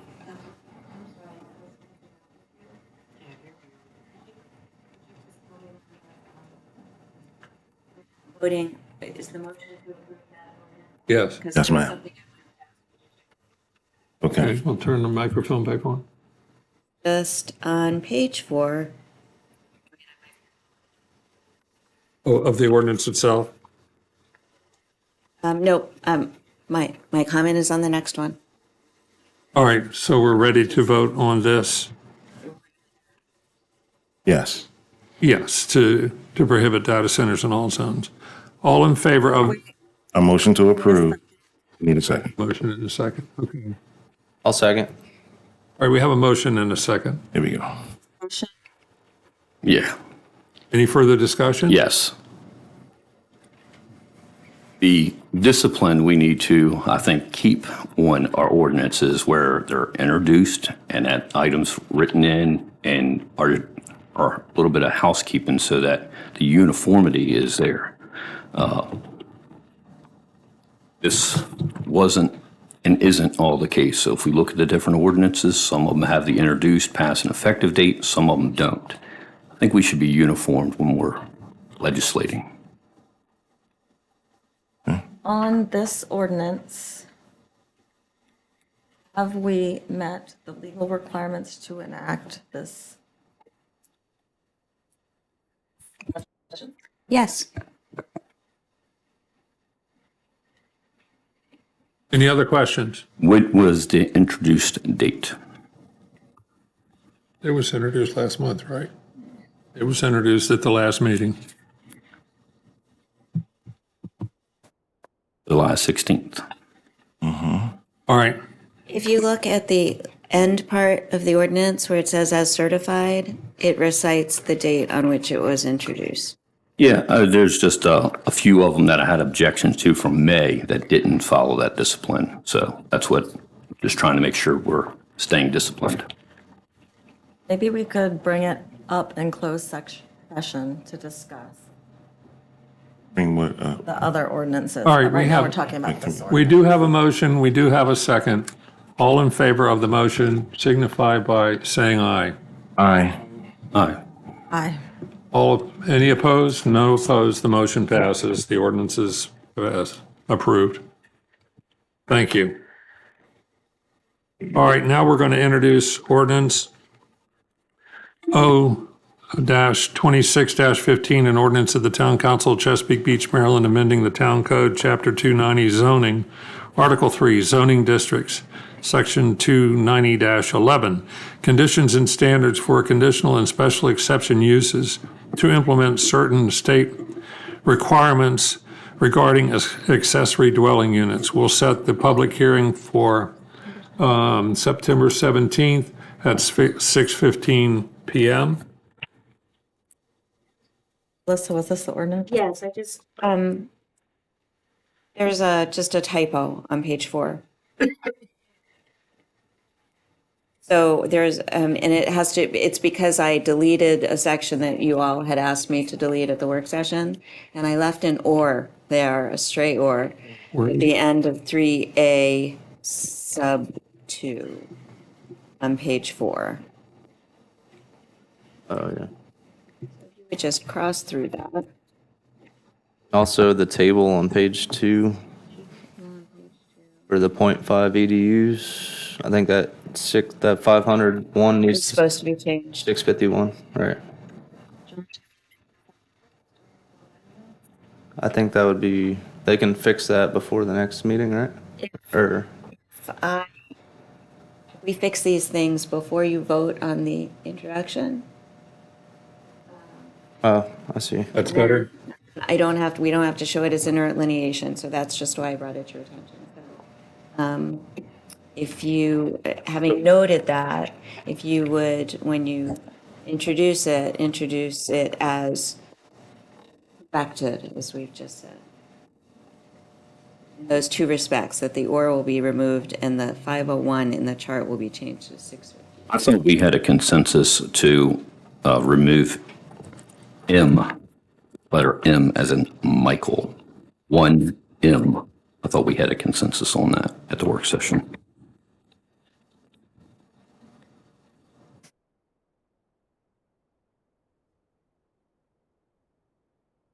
I'm going to let Sarah address that. However, I went back and listened to the audio from that hearing when I was doing the amendments, and I don't recall that there was that consensus. However, if that is the intention of council, we can make that alteration as well.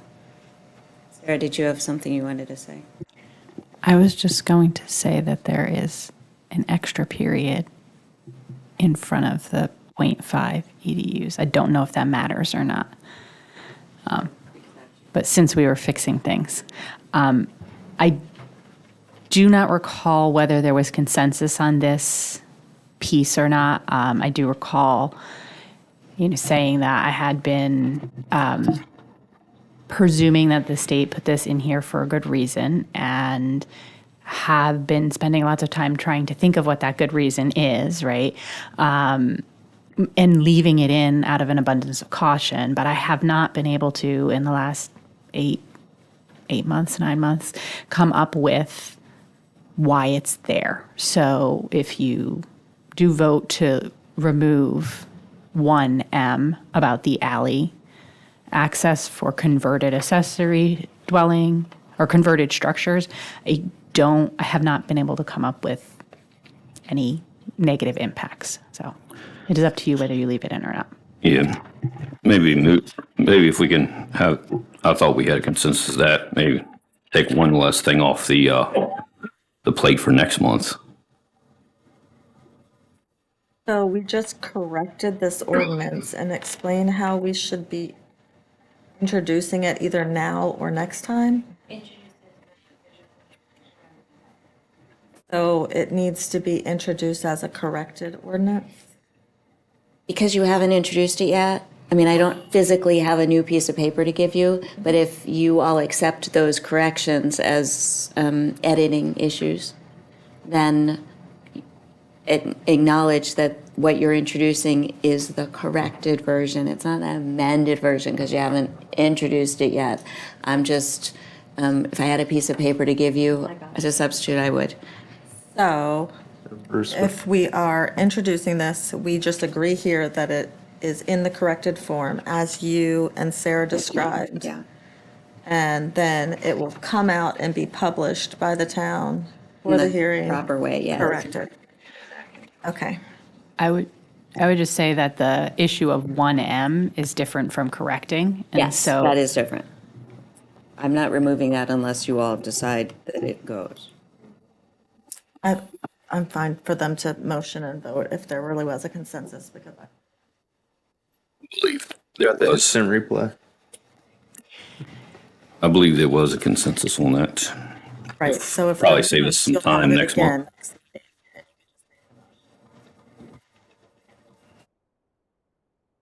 So clarifying, what you're saying is not to take M out at this point. You're saying when you all come to vote on M, to take it out, or for him to motion, and then if he has the votes to remove it at that time after it's been introduced. Yep. Okay, that works. All right. We can consider that introduced. Well, yeah. We do? No, we just set a public hearing. And we'll set the public hearing at 6:15 at the next regularly scheduled town meeting. September 17th, okay. Sharon, I'm sending you the revision. It will have today's date on it so you can distinguish it from the. All right, moving along. We want to introduce ordinance O-26-16, an ordinance of the Town Council of Chesapeake Beach, Maryland, amending Chapter 263 Urban Forest, Section 263-4, Prohibited Acts and Permits, to limit restrictions on property owners in managing trees on private properties where their actions do not significantly impact the tree's canopy. And we're going to set the public hearing to be just immediately following the previous one we discussed on September 17th. It'll follow after the hearings will start at 6:15 and go sequentially. And then we're going to introduce ordinance O-26-17, an ordinance of the Town Council, Chesapeake Beach, Maryland, amending the Town Code, Chapter 290, zoning, Article 3, zoning districts, Section 290-11, conditions and standards for conditional and special exception uses to permit the sale of certain items incidental to a home occupation. We will set the public hearing to follow the previous two public hearings on September 17th, which all three commence at 6:15 p.m. All right, It is time to move forward to reports of boards, officers, boards, and committees, planning and zoning. So the Planning and Zoning Commission is continuing to work on the revised land use table and standards and conditions. They did take a moment to review the parking study and waiver for the ADUs and give you a recommendation on that, on your ADU ordinance as is required by law. They also have begun discussing the coastal resiliency overlay. This is part of implementing the coastal resiliency plan. I want to say that was 2023, but I might be mixing it up with another one. And so they're going to do that through an overlay in the critical area zone that will reduce lot coverage and allow some more flexibility with height and base flood elevation for housing and maybe more flexibility for flood proofing as well. One thing that I've noticed in like coastal towns is parking just has for your tires, so it's less impervious space. So maybe a concrete strip and a concrete strip versus paving the whole thing too, which we're having potentially certain areas would have more development than other areas in town that for ADUs. So we're discussing some of that, but maybe they also have like some pavers that I know we have like no grass paver, right? But they have where you can drive across grass, and they have like I don't know, yard pavers or something like that that can handle a truck or something like that. And I think they're somewhat impervious, but they have less of a rating to them. Are you familiar with what I'm? Not grass pavers, but permeable pavers. Yes, I'm familiar with that. Right. And something like the 2 strips parking is really kind of governed by the lot coverage. So when you have a lower lot coverage permitted, you may choose to do that for your driveway. Okay, thanks. Good question about number 2 towards the end. Short-term rentals, I know they were discussed pretty heavily in the last administration. I was just wondering what are people coming to you and asking if we can allow them again, or like what's the discussion behind that? Okay. That's just part of the land use. The way we've done the land use table is now, instead of just things that have conditions being regulated in it, it's going to be everything standards are going to be in there.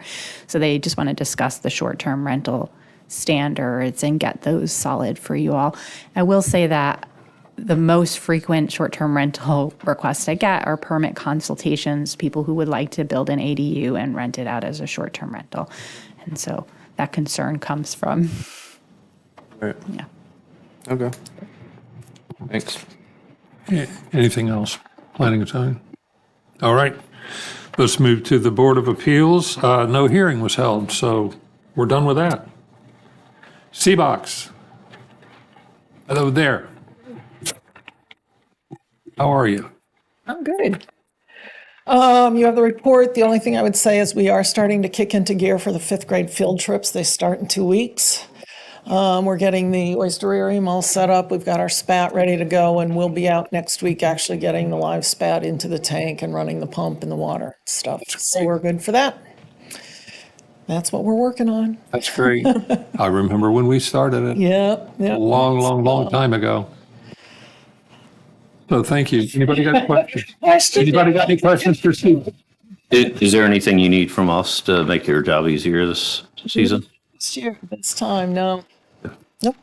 Great program. Thank you. Great. Well, thank you. Good. Okay. All right. Economic development. No report. The report. All right.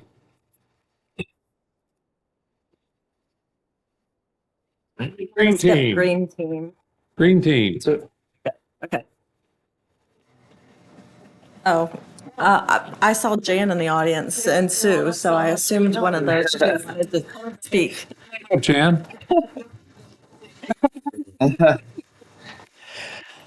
have the report. Again, we're just doing our stuff. We have a proposal before the town administrator. I'm not sure where that it stands to put in the refreshed pocket park out at the far side of Kellums Field. We're waiting on a response on that and whether we can move forward. Other than that, we have Paddle and Pathways picking up in September. That's, I don't have the date on top of me, September 26th.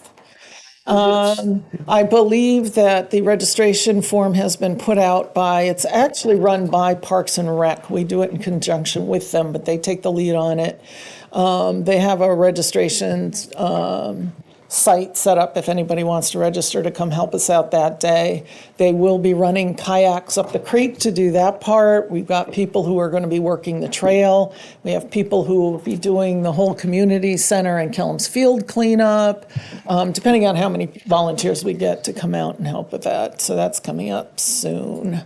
All I know is that I dug a tire out last year. Literally was out paddling, and it was a job. They might have a little trophy over there with the dragon boats, but I'd like to see who can get the biggest item out in the rig and the clean up. What do you think there, John and Anthony? Hey, it's on my calendar. Win every time. Huh? It's on your calendar? You won. I already got my what I'm picking out. I'll provide the trophy. Oh, you don't provide the trophy? So that's all I can think off the top of my head that we've got going on. Beaches. A lot of good things going on. That's a great event. Yeah. So, Great. yeah. How much trash did we get last year out? That was a good one. Back to back. Hey. At least 20 bags, and I would estimate about, it is covered in mud and wet. There's about 500 pounds of trash. And that was like just a few hours. Yeah. A lot of the stuff, particularly the storms keep rolling in, we're getting a lot of stuff washed into the creek off the boats and stuff. So the end of the summer is always a big time to clean up the creek. The trail gets enough of trash, but a lot of people are pretty conscientious because the trash cans are out there. It's not as big of a deal. We pick up a lot of trash around Northeast Community Center. I know that was a big deal last year. Kellums Field is intermittent. Sometimes it's clean because they've picked up after themselves, whoever's using it. And other times we do pick up trash there, so. Yeah. Thank you. Yeah. Thank you. Your voice is hoarse. I hope you feel better. Oh. Twin Beach Community Health Coalition. Anthony?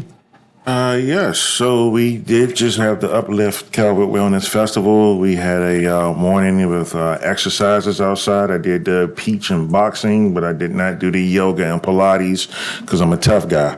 But it was fun. A lot of people came out and had a great time. We had the championship, our first kind of American Ninja Warrior obstacle course. And like I said, I did bring shorts for Bruce, but he declined to actually participate. But we were able to raise a good amount of money for the Legion, thankfully, along with the people from the community who signed up to participate. Rod and Rail cut a check for $1,000 as well. And that is on the way to them as a donation. So it actually worked out pretty good.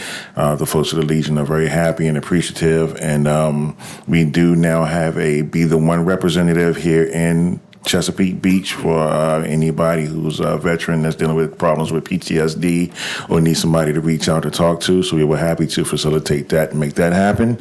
Also, August 31st is International Overdose Awareness Day. We'll be right over here at Kellums Field at the Hope Mural that was done by Katie Brinkley, who you see has done a couple of other murals out here in North Beach and Chesapeake Beach. I started that. But The great thing about it is that we do have people that are sending in names of anybody who they've lost, first and last names, and then for every year we're going to keep it on that Monday evening. We're going to start at 7 p.m. We have somebody from the health department coming out. We have a pastor there to do the visual, and then we'll say the names in honor and give folks some time to think about and respect their loved ones. And that's August 31st. If anybody would like to be there, please be there. If anybody would like to have a loved one's name said, please email it to me, and I will make sure that that they get their honor. Other than that, that is it for me. Thank you. What time did that event start? 7 p.m. All right, it's on my calendar. Thank you. Walkability Committee. I'll keep it short because this has been a long meeting, but my report is basically tracking our much-needed infrastructure, and I look forward to any updates on that every time, and that is our group's main focus.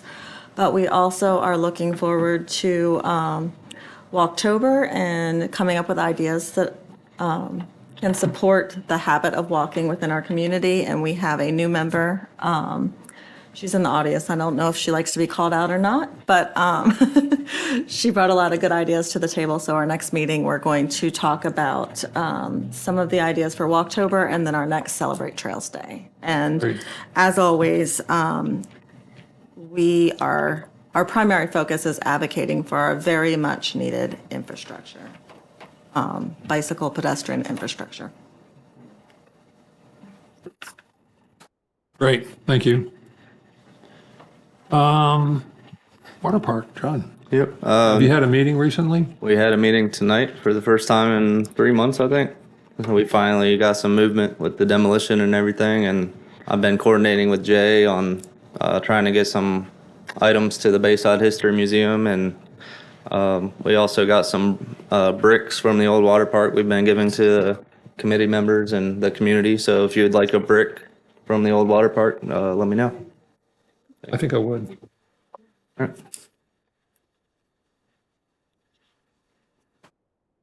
right. I don't see any unfinished business on the agenda. Has anybody got anything they want to raise? I didn't think so. New business. Town council to consider the reappointment of Amy Everett to the Board of Appeals for a 3-year term. Is Amy here? No. Anybody got anything to say about this? I think she's a great choice. I guess we got to wait for Dan to Yeah, come back. that's what I was going to also say. All right. Smoke them if you got them. Oh, no, you can't do that. That's what they told us in the Army. There he is. He's back. I'll read it again. Town council to consider the reappointment of Amy Everett to the Board of Appeals for a 3-year term. Is there a motion? Motion to approve. Is there a second? Second. All in favor, say aye. Aye. Opposed? The ayes have it. Thank you.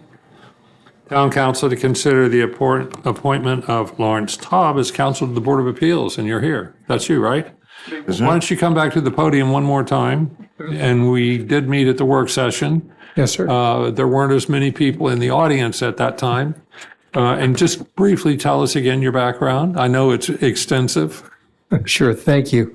Yes, I've been a land use attorney predominantly in Prince George's County for, I hate to say it, but almost 50 years now.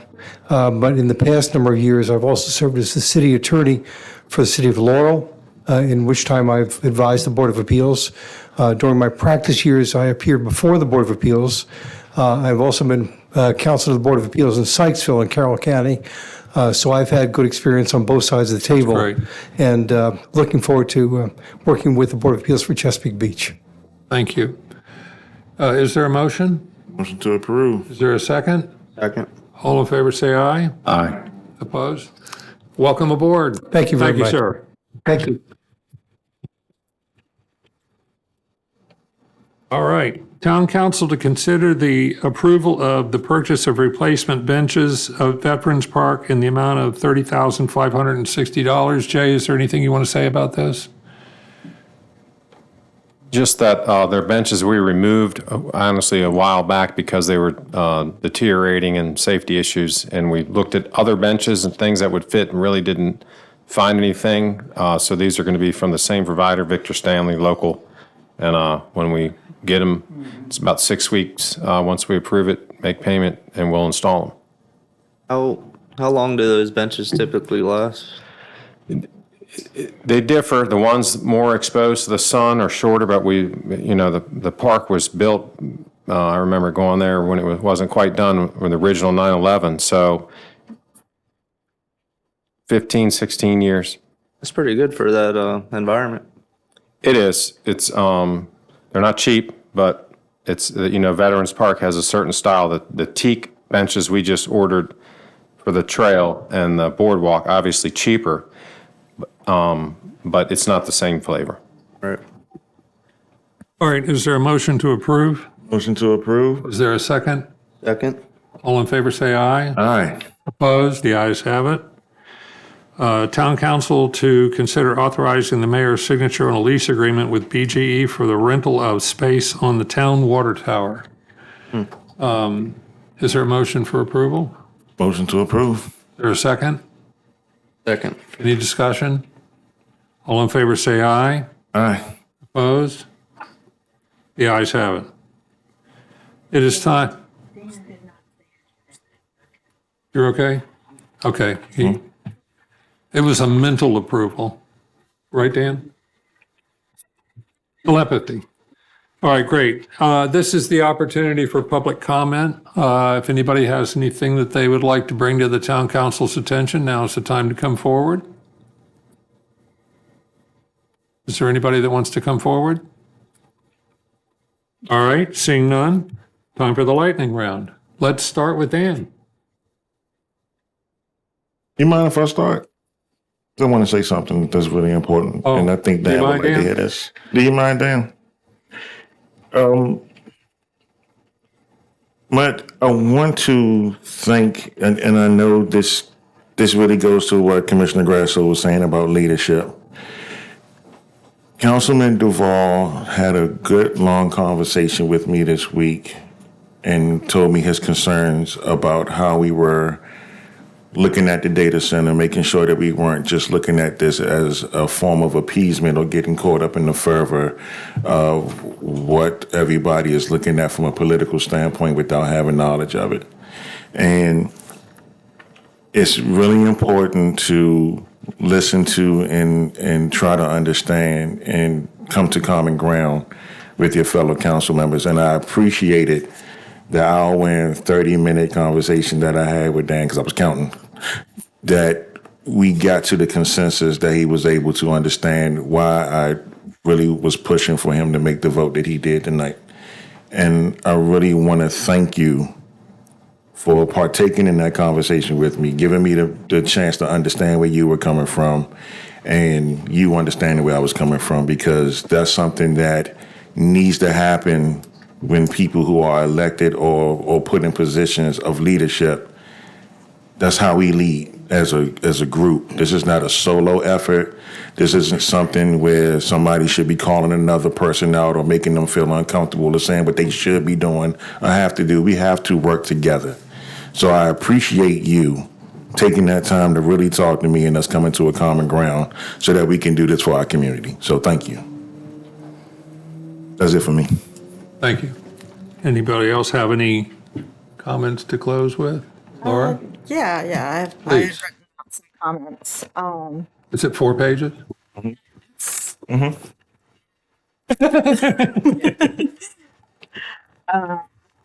So I am so relieved, impressed, and grateful for how our county as a whole navigated the data center issue to date, implementing a 6-month moratorium on the approval process and approvals for site plans proposing data center development projects this past Monday.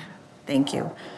So many local governments have made the same missteps while entertaining the rapidly evolving data industry for their areas, as ours did at first, but not all citizens do or will have the same outcome after engaging as Calvert County citizens can. This is thanks to informed citizens who took the time to further educate themselves and then to engage the public and our government with their concerns.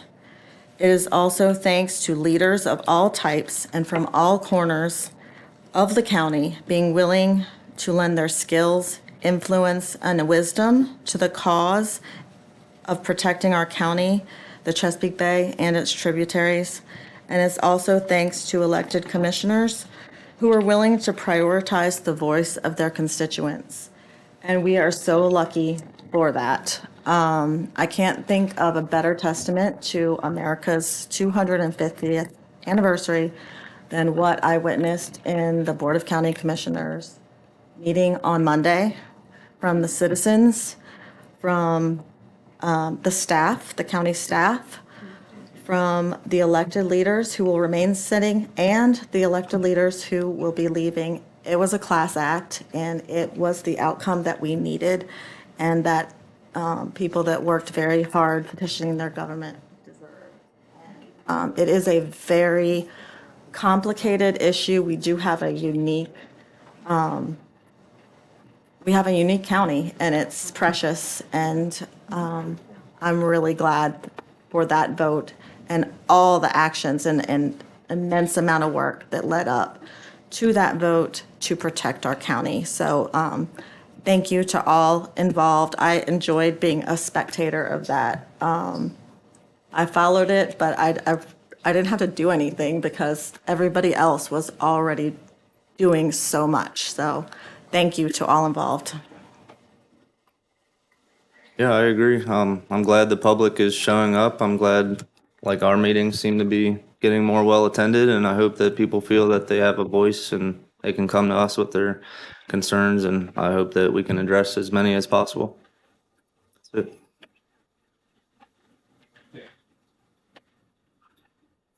I'd like to thank the public for coming out and speaking. I think the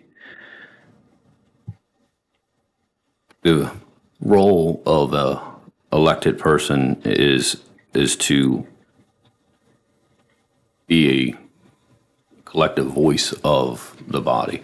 So we have, I've said many times, we have about 1,250 people we represent with this seat, and engaging with the public, and getting feedback from them directly is what I try to do. I bring forth some hard questions, and a lot of these things are brought to me from citizens and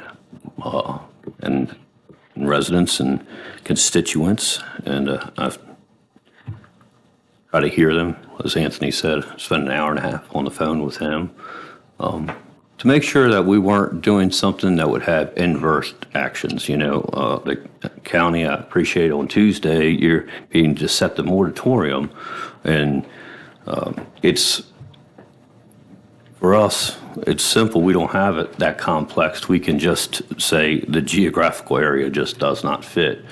For Calvert, I think taking the steps that evaluate it so that we don't put ourselves in a legal situation, I think that's the appropriate steps.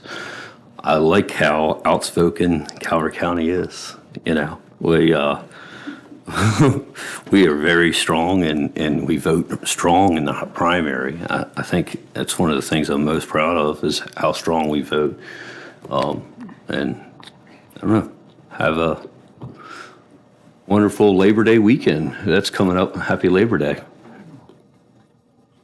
Thank you. And I'll just say that I want to reiterate that the carnival is still here, and that was a lot of fun.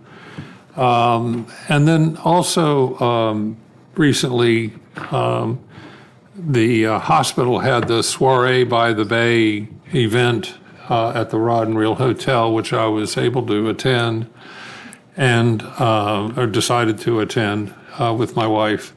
And that was, and Marilyn, I won't tell anybody about your dancing. I promise I won't tell anybody about you dancing down on the dock. I'm not It going to was say a nice. word about it. Good dancing was nice.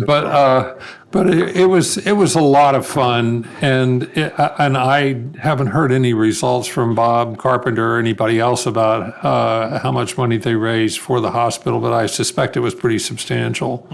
And so this just speaks to us living in a small town in a relatively small county, and the fact that people work together to get things done. And it makes me proud to be here. It makes me proud to be serving the public and working with this council to get things done. I'm very proud of it all. And especially our 3rd District County Commissioner, who I've gotten to know quite well by now, and your wonderful husband. So that's all I have. If anybody has a motion for adjournment, I would certainly entertain. Motion to adjourn. I knew it'd be you. Is there a second? Is there a third and a fourth?